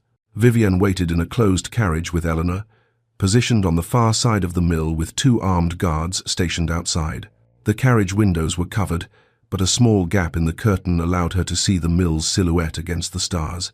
Maximilian, Webster, Mr. Bennett, and 6 constables were hidden in various positions around the building behind trees, inside the mill itself, anywhere that provided concealment and a clear view of the meeting point. Waiting was torture. At precisely midnight, 2 figures approached along the path from the main road. Even at this distance, even in moonlight, Vivienne recognized Calloway's frame thinner now, moving with the furtive haste of hunted prey. The other man was shorter, broader, moving with the confidence of a predator rather than prey. Their voices carried in the still night air, words floating across the distance. "You said you had valuable information." Crow's voice was a growl, rough as gravel. "So far, all I've heard is whining about how some duke ruined your marriage prospects and destroyed your reputation. I don't pay for complaints, Calloway. I pay for actionable intelligence." "It's far more than that." Calloway's voice was desperate, high-pitched. "Radcliffe's estates are worth over £50,000. Liquid assets, investments, properties that could be liquidated quickly. If something were to happen to him, a riding accident, perhaps, a fall from his horse, the properties would fall into probate for months during the legal chaos. During that window, certain assets could be acquired by those who knew exactly where to look and how to access them. I have insider knowledge of which assets are most vulnerable, which can be moved without immediate detection. You're proposing I murder a duke?" Crow sounded almost amused, as if this were the most entertainingly audacious thing he'd heard in years. "You understand that's the kind of heat that brings the full weight of the crown down on everyone involved. Dukes don't die quietly. Not if it looks like a genuine accident, a riding accident, a fall, a tragic mishap exactly like my wife." He stopped abruptly, the words hanging in the cold air like an admission of guilt made tangible. From the shadows near the mill entrance, Maximilian's voice rang out clear and hard as a judge pronouncing sentence. "So, you did murder her, Lady Calloway, your wife. You just confessed to her murder." Calloway spun wildly, terror transforming his features. Constables emerged from concealment, like ghosts materializing from darkness, surrounding both men with drawn truncheons and the authority of law. "This is a trap," Calloway shouted, his voice cracking. "You bastard, Radcliffe. You orchestrated this entire thing." "This is justice," Maximilian corrected coldly, stepping fully into the moonlight. "You've just confessed to murder, conspiracy to commit murder, and attempted murder in front of 8 witnesses with unimpeachable credentials. It's over, Calloway. Finally over." Calloway's face contorted with rage and desperation and something like madness. His hand moved to his coat. "He has a pistol." Webster's shout shattered the night. "He's armed." Everything happened at once, chaos erupting from stillness. Calloway pulled a pistol from his coat swinging it wildly in Maximilian's direction. The constables rushed forward with shouts of alarm. Crow, seeing his opportunity, tried to run toward the tree line, and Calloway, in his panic and fury, fired. The shot went wild, missing everyone but producing a flash of fire and a report like thunder. The horses hitched to Vivian's carriage, already nervous from the tension and unfamiliar location, bolted in pure animal terror. The driver fought desperately to control them, hauling on the reins, but panicked horses are beyond reason. "Vivienne!" Maximilian's shout was pure anguish, inhuman in its terror. The carriage careened forward, bouncing over rough ground, the panicked horses dragging it toward the mill pond at a gallop. The guards tried desperately to reach it, but couldn't match the horse's terrified speed. Inside the carriage, Vivienne felt it tilt dangerously as one wheel hit a depression. They were going into the water, she could hear it now, rushing and dark and cold. Strong hands seized the lead horse's bridle. Maximilian, having sprinted across the intervening distance with impossible speed, hauled on the horse with all his considerable strength, using his weight and desperation to turn the panicked animals. The horse's hooves struck sparks from stones mere feet from the pond's edge. The carriage shuddered to a halt, tilting precariously. Vivienne tumbled out through the door. Eleanor managed to push open, falling directly into Maximilian's arms. He caught her, held her so tightly she could barely draw breath, his heart hammering against her ear like desperate drums. "I've got you," he whispered roughly, his voice breaking. "I've got you. You're safe. I've got you." Behind them, the constables had subdued both Calloway and Crow, wrestling them into manacles. The immediate danger was over. But Maximilian didn't release her. Couldn't. Not yet. Later, after Calloway and Crow had been taken away in chains, after statements had been given to magistrates, after the chaos had settled into something approaching order, Maximilian led Vivienne away from the others, down to where the mill stream ran clear and cold under moonlight. The water reflected stars. The night was cold but crystalline clear. "I need to say something," he began, his voice unsteady in a way she'd never heard before. "And I need to say it now, immediately, before my courage fails, or something else goes catastrophically wrong, or the universe decides we haven't suffered enough drama." Vivienne took his hand, feeling it tremble slightly. "I'm listening. When I saw that carriage careening toward the water, when I thought I might lose you to such a stupid, meaningless accident after everything we'd survived." He stopped, swallowing hard, his throat working. "I've faced many things in my life, Vivienne. Responsibility from the moment my parents died, duty that sometimes felt like it would crush me, the weight of expectations from an entire estate, an entire legacy. But I've never felt true, absolute fear until that moment. Because I realized with perfect, terrible clarity that nothing else matters. Not my title, not my wealth, not my seat in Parliament, not society's approval or my uncle's blessing, or any of it. Without you, none of it means anything. You're the only thing that makes any of it worthwhile." He dropped to one knee on the bank of the stream, the damp ground soaking into his expensive trousers, and pulled a small velvet box from his pocket with shaking hands. "Vivienne Thornton, you were deemed utterly unfit to be my wife by a world that values all the wrong things, pedigree over character, wealth over worth, compliance over courage, but you are everything I didn't know I needed until you challenged me in that ballroom and called me to account for my comfortable assumptions.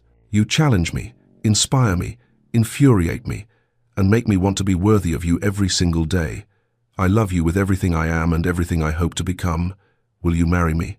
Not because of duty or necessity or financial convenience, but because we choose each other freely, because we're partners, because love, in the end, is the only thing that truly matters." Tears streamed down Vivienne's face, cold trails in the November air, as she pulled him to his feet with both hands.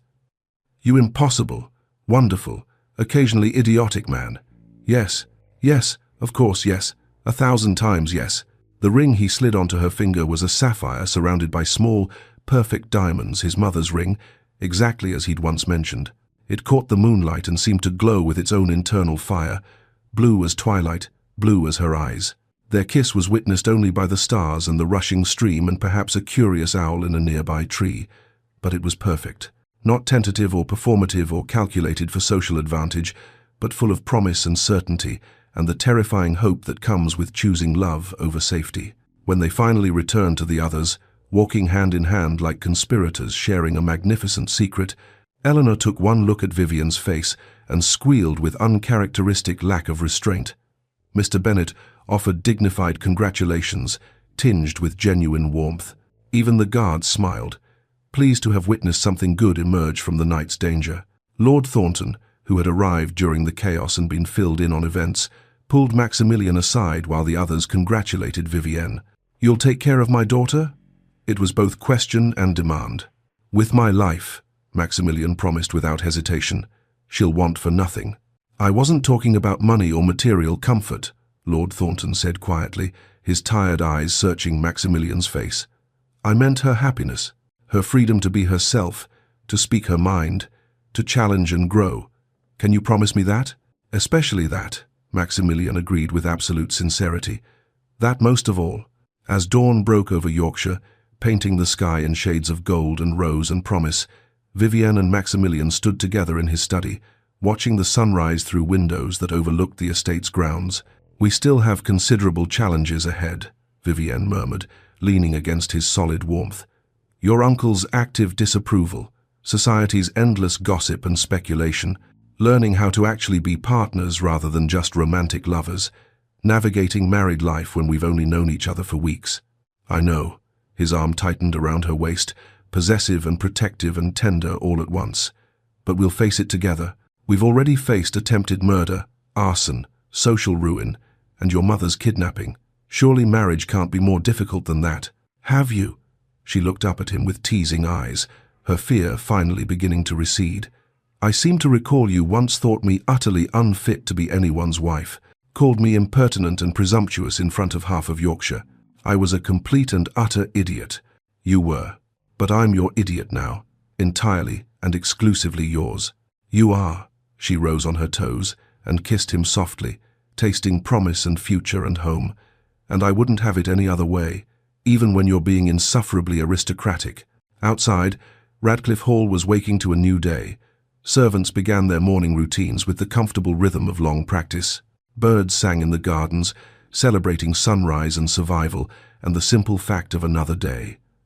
The world continued its indifferent turn, unconcerned with the human drama that had played out in darkness, but for Vivienne and Maximilian, everything had irrevocably changed.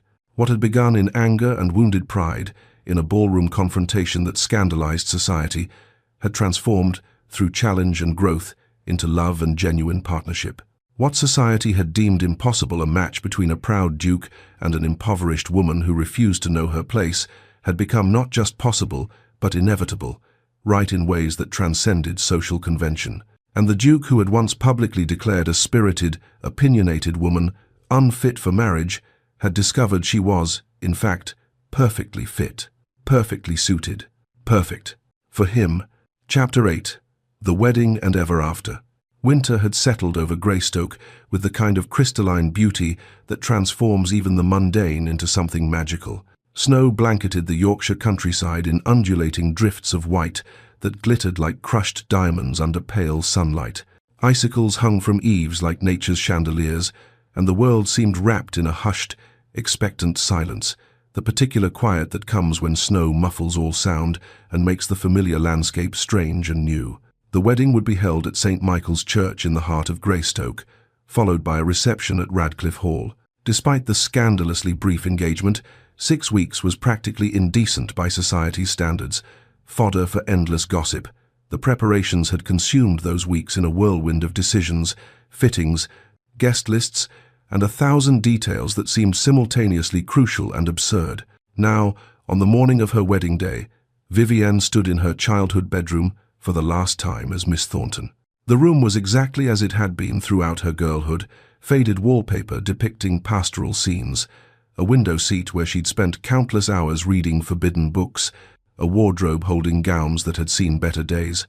Soon she would leave it forever, leave behind Miss Thornton entirely, and become someone new. Eleanor and Lady Catherine helped her dress with the careful reverence of priestesses performing a sacred ritual. The gown was ivory silk with delicate lace overlays, modest yet undeniably elegant. Maximilian had insisted on engaging the finest modiste from London, had actually travelled there himself to interview 3 candidates before selecting one. But Vivienne had chosen a design that reflected her own taste rather than slavishly, following current fashion. The result was something timelessly beautiful. Clean lines, exquisite craftsmanship, a dress that would look as lovely in 20 years as it did today. "I still can't quite believe this is happening," Lady Catherine said, her voice thick with tears as she fastened a strand of Pearl's family heirlooms, passed down through 4 generations of Thornton women around Vivienne's neck. Her fingers trembled slightly as she worked the clasp. "6 months ago, I despaired of you ever marrying. I thought your outburst at the Worthington ball had destroyed every chance at a decent match. And now you're becoming a duchess." "A duchess. I'm becoming Maximilian's wife," Vivienne corrected gently, meeting her mother's eyes in the mirror. "The duchess part is merely incidental, a side effect of loving the right person." Eleanor adjusted Vivienne's veil, fine Brussels lace, that had belonged to Maximilian's mother, a gesture that had moved Vivienne to tears when he'd presented it to her 3 weeks ago. "Are you nervous? Your hands are shaking." "Terrified," Vivienne admitted honestly, watching her own pale reflection. "Not about marrying him. I'm absolutely certain about that, more certain than I've been about anything in my life. But about everything else. Being a duchess, managing a great household with dozens of servants, navigating society as his wife, when half of them think I'm wildly unsuitable. What if I'm not capable? What if I fail him?" "You challenged a duke in front of all of Yorkshire society," Eleanor said dryly, arranging the veil's folds with practiced efficiency. "You survived a murderous fortune hunter who tried to kill you and your mother.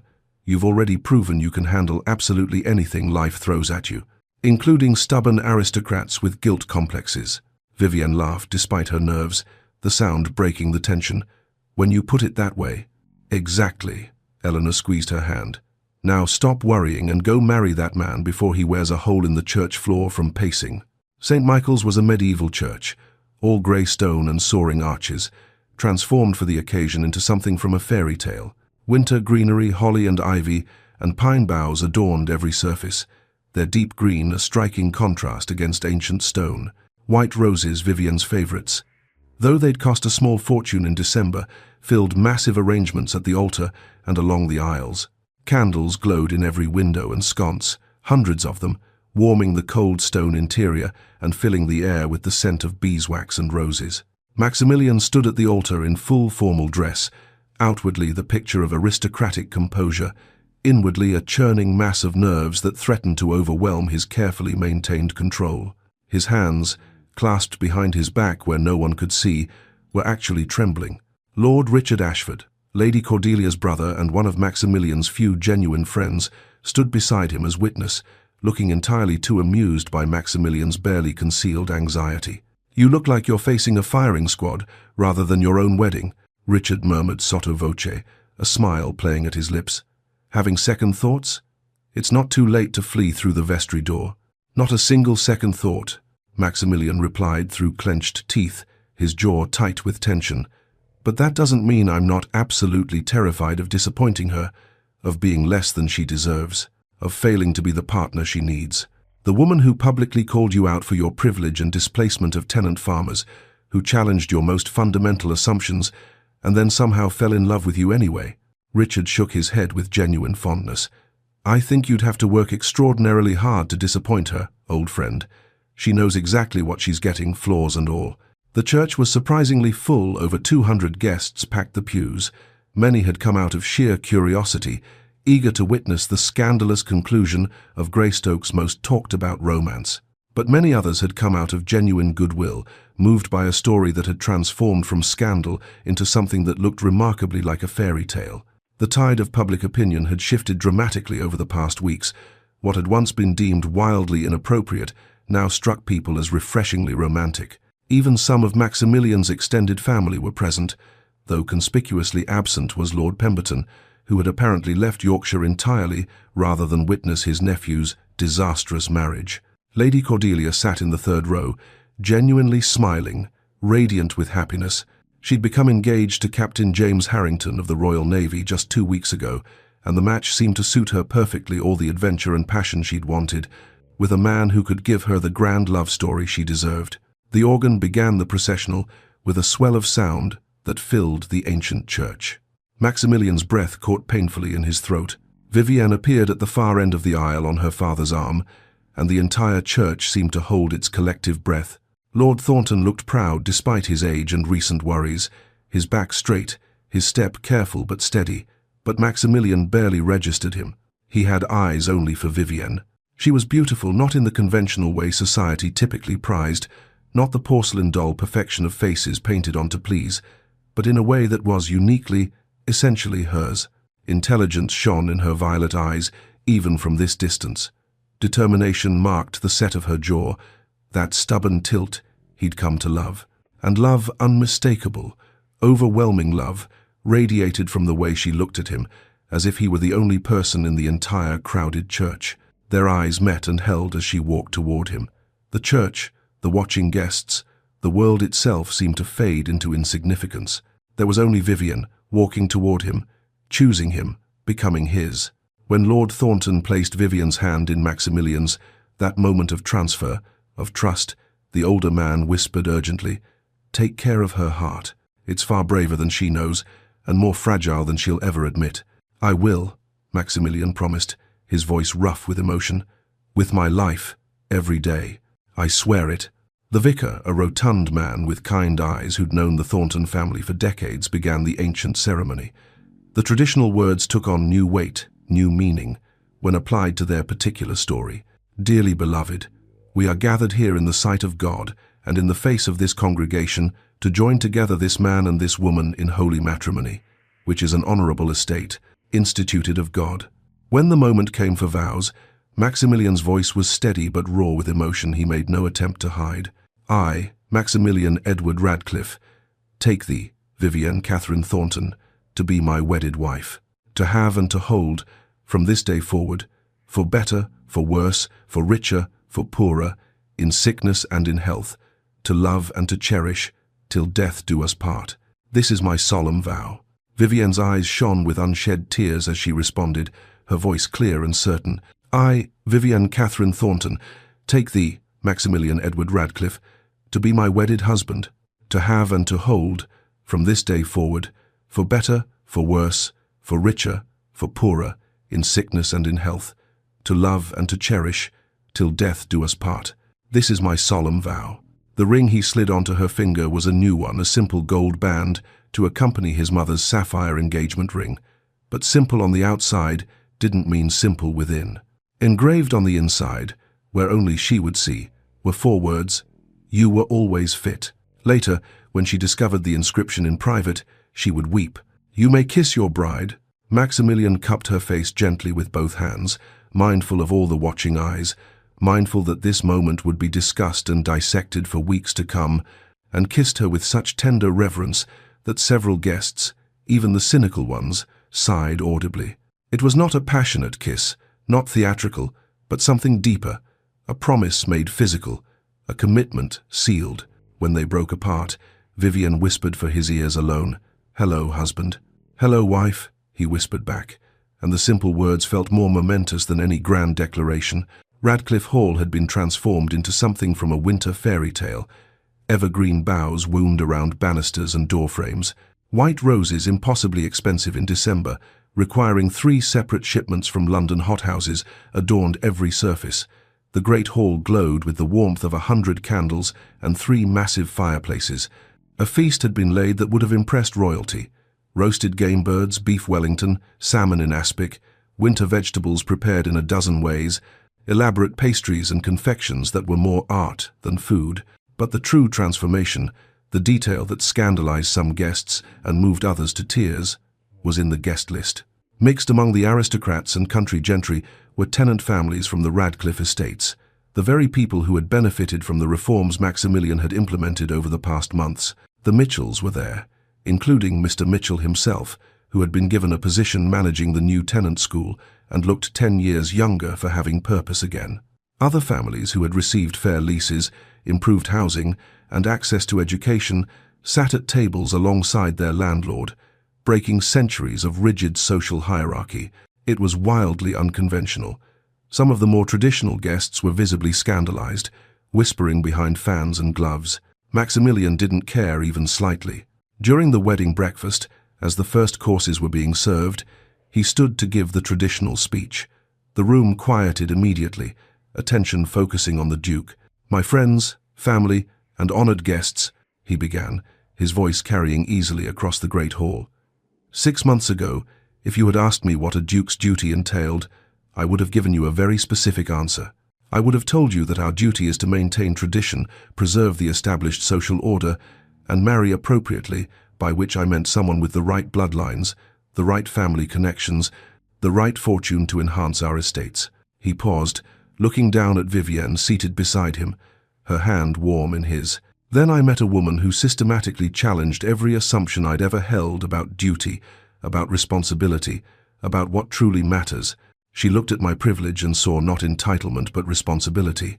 She looked at my power and demanded I use it justly rather than merely legally. She looked at me not at my title, not at my wealth or estates or seat in Parliament, but at me, the actual man beneath all that, and she saw someone who could be better than he was." His voice roughened with genuine emotion, control slipping.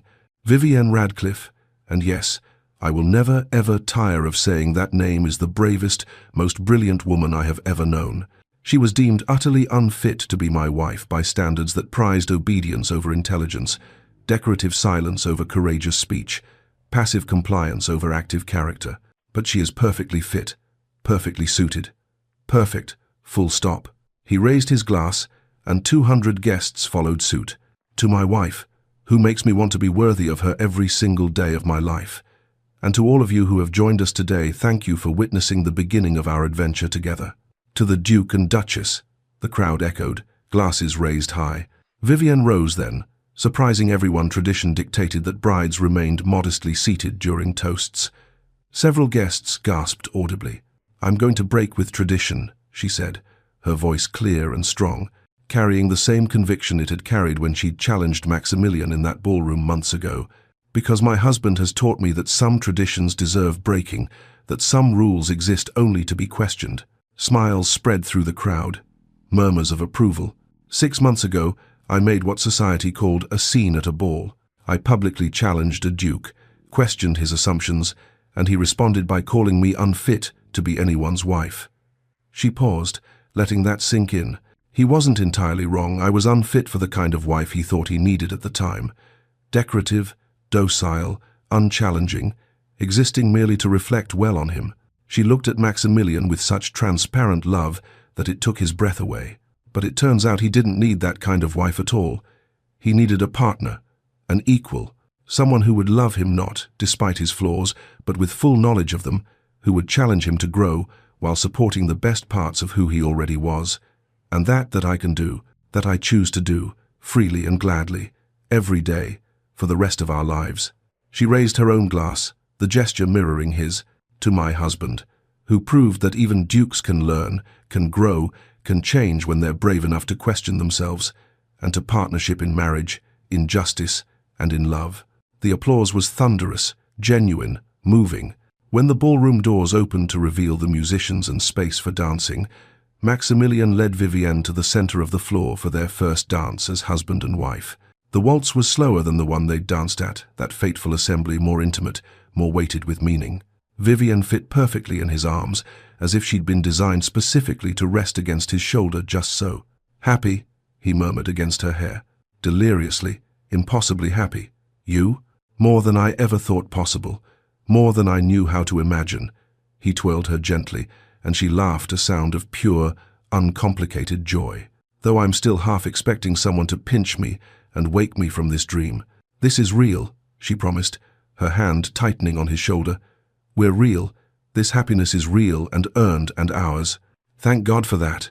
As other couples joined them on the floor, Lord and Lady Thornton dancing with surprising grace, Eleanor with a young barrister named Thomas Wright who'd been courting her, Lady Cordelia with her captain looking besotted, the celebration spread like warmth through the great hall. Eventually, as the reception continued without them, Vivienne and Maximilian slipped away to steal a quiet moment in the library, the room where so much had begun months ago at Blackwood Manor, where they'd first truly seen each other. "Do you remember that night at Blackwood Manor?" Vivienne asked, standing in the exact spot where they'd argued about Adam Smith and economic theory and human suffering. "When we stood almost exactly here and argued about economics and responsibility." I remember thinking you were the single most infuriating woman I'd ever met in my entire life." He came to stand behind her, his arms encircling her waist in a gesture that had become natural, familiar, and simultaneously the most fascinating. "I couldn't stop thinking about you, even when I desperately wanted to. I thought you were arrogant and willfully blind to suffering that was convenient to ignore. I was, completely and deservedly so. But you've changed, truly changed." She turned in his arms to face him. "The tenant reforms, the school, the fair lease agreements, the model you're creating for other estates, you've accomplished more genuine good in 6 months than most landowners manage in entire lifetimes. You inspired all of it, every single reform." He kissed her forehead tenderly. "You made me see what I was too comfortable, too privileged to notice on my own." "We inspired each other," she corrected firmly. "You gave me hope that people can genuinely change, that the system can be reformed from within rather than requiring complete revolution. I was so angry before I met you, so hopeless about any possibility of justice. You showed me a different path, reform rather than destruction." "Partnership," he murmured. The word, a talisman. "Partnership," she agreed, sealing it with a kiss. 1 year later, the scene. Maximilian's study, where winter sunlight streams through tall windows, warming dark wood and leather. He sits reviewing estate reports, making notes in the margins, plans for spring planting and summer improvements. Vivian enters, bundled in a warm cashmere shawl, despite the fire roaring in the hearth. Her figure is subtly but unmistakably rounded with early pregnancy, 4 months along, healthy and glowing. She settles into the chair beside his desk, her chair now, brought in months ago when she'd begun working alongside him on estate management, her opinions and insights proving invaluable. "The school dedication ceremony went beautifully," she reports, her voice warm with satisfaction. "Mrs. Mitchell is proving to be an absolutely excellent headmistress. We have 23 children enrolled already, and 5 adults attending the evening literacy classes. The response has exceeded every expectation. And the tenant family's winter provisions? All distributed? Every family accounted for. No one on our estates will go hungry this winter, and everyone has adequate fuel for heating." She pauses. That particular gleam in her eyes that he's learned means she has a new, ambitious project forming. "Maximilian, I've been thinking about expanding the program beyond our own estates. There are dozens of other properties throughout Yorkshire that could benefit from similar reforms. If we could document our methods, create a replicable model, perhaps even publish a guide, we could help far more people than just our own tenants." "You want to start a movement?" he says, smiling with absolute lack of surprise. "Of course you do. Why would you limit yourself to merely reforming one estate when you could reform all of Yorkshire? Is that terribly ambitious of me?" "It's terribly you, which I love beyond measure." He sets aside his paperwork and carefully pulls her into his lap, mindful of her condition. "How are you feeling? Should you be resting more?" the doctor said. "I'm pregnant, not ill or invalid," she interrupts with fond exasperation. "Stop fussing every moment." "I'll never stop fussing. You're carrying our child. My child." The thought still fills them both with wonder and bone-deep terror in equal measure. "Are you worried?" she asks quietly, her hand seeking his. "About being a father?" "Absolutely terrified. What if I repeat my uncle's mistakes? What if I'm too rigid, too demanding, too focused on duty over love?" "You won't be. You couldn't be." She takes his hand and places it gently on the swell of her stomach. "Because you have something, Lord Pemberton, never possessed genuine self-awareness and the willingness to change, to grow, to admit when you're wrong. This child will have a father who listens, who admits mistakes, who believes in justice and kindness over blind tradition. That's everything any child truly needs." A knock interrupts the moment. Eleanor enters without ceremony. She's been staying with them for the Christmas holidays, along with her father, and has long since abandoned formality. "Sorry to interrupt your domestic bliss," she says with a grin, "but Lord and Lady Thornton just arrived. They're in the drawing room, demanding tea and grandchild updates." Also, she produces a letter with an impressive seal. "This just arrived from Westminster. Something about your reforms bill." Maximilian reaches for it eagerly, breaking the seal with barely controlled excitement. He scans the official text, and a slow smile of genuine triumph spreads across his face. The Tenant Protection and Agricultural Reform Bill passed its first reading in the House of Commons. It's being sent to committee for detailed review. He looks at Vivienne with shining eyes. This is real. This could actually become law. Vivienne throws her arms around his neck, laughing with pure joy. Maximilian, that's wonderful. That's everything we hoped for. It's just a start, a small beginning. He holds her close, breathing in her scent. But none of it would have happened without you challenging me to imagine better, to do better. That's what partners do. We make each other better. They kiss, while Eleanor makes exaggerated sounds of disgust and then dissolves into affectionate laughter. The great hall at Radcliffe Hall is filled with people, noise, warmth, life, family and friends, and tenant families and servants, all boundaries deliberately blurred for this communal Christmas feast. The long tables groan under the weight of food. Candles glow everywhere. Children laugh and play. It's chaotic and imperfect and absolutely beautiful. Maximilian stands with Vivienne beside him, surveying the gathered crowd. His hand finds hers instinctively, their fingers intertwining with the ease of long practice. "A year ago," he says quietly, meant only for her ears, "I would have told you this was completely impossible. A duke and an impoverished woman with dangerously radical ideas about justice and equality. Society would never accept such a match. And yet here we are," she replies, leaning into his warmth. "Defying impossibility daily.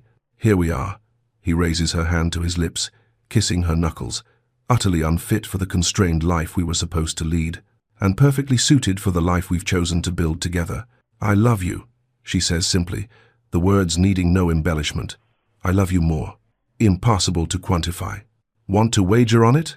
She laughs that sound he'll never tire of hearing, and the joy in it encompasses everything: hope and promise and partnership and home.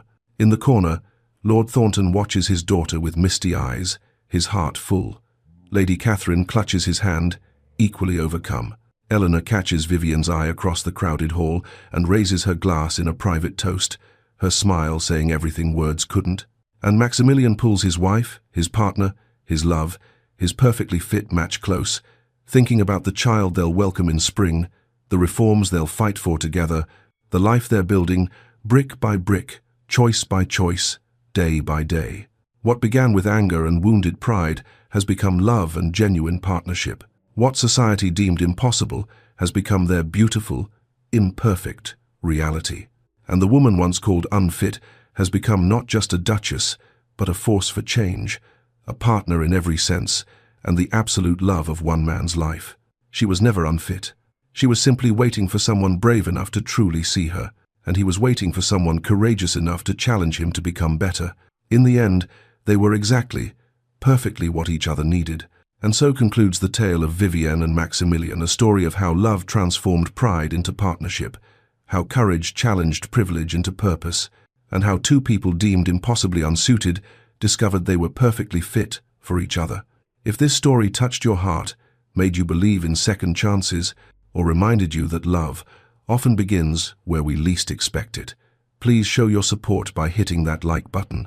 Your engagement helps us bring more beautiful stories like this one to readers who need them. Don't forget to subscribe and ring that notification bell so you never miss our next romantic journey. We have more Victorian romances, Regency tales, and sweeping historical love stories coming your way. Now, we want to hear from you. What was your favorite moment from Vivienne and Maximilian's story? Which scene made your heart race? Was it their first confrontation at the ball, the library confession, the proposal by the mill stream? Team Vivienne or Team Maximilian? Who changed more throughout their journey? What type of romance should we narrate next? Enemies to lovers? Childhood friends? Forbidden romance? Drop your thoughts in the comments below. I read every single one, and your feedback shapes the stories we share next. Thank you for spending these hours with Vivienne and Maximilian. Thank you for believing in love stories where women challenge conventions and men rise to meet them as equals. Thank you for being part of our community of romance readers who believe that the best stories aren't just about finding love, they're about becoming better people because of it. Until our next story, remember, you are never unfit for the right person. The right love doesn't require you to shrink yourself. It invites you to grow. See you in the next tale.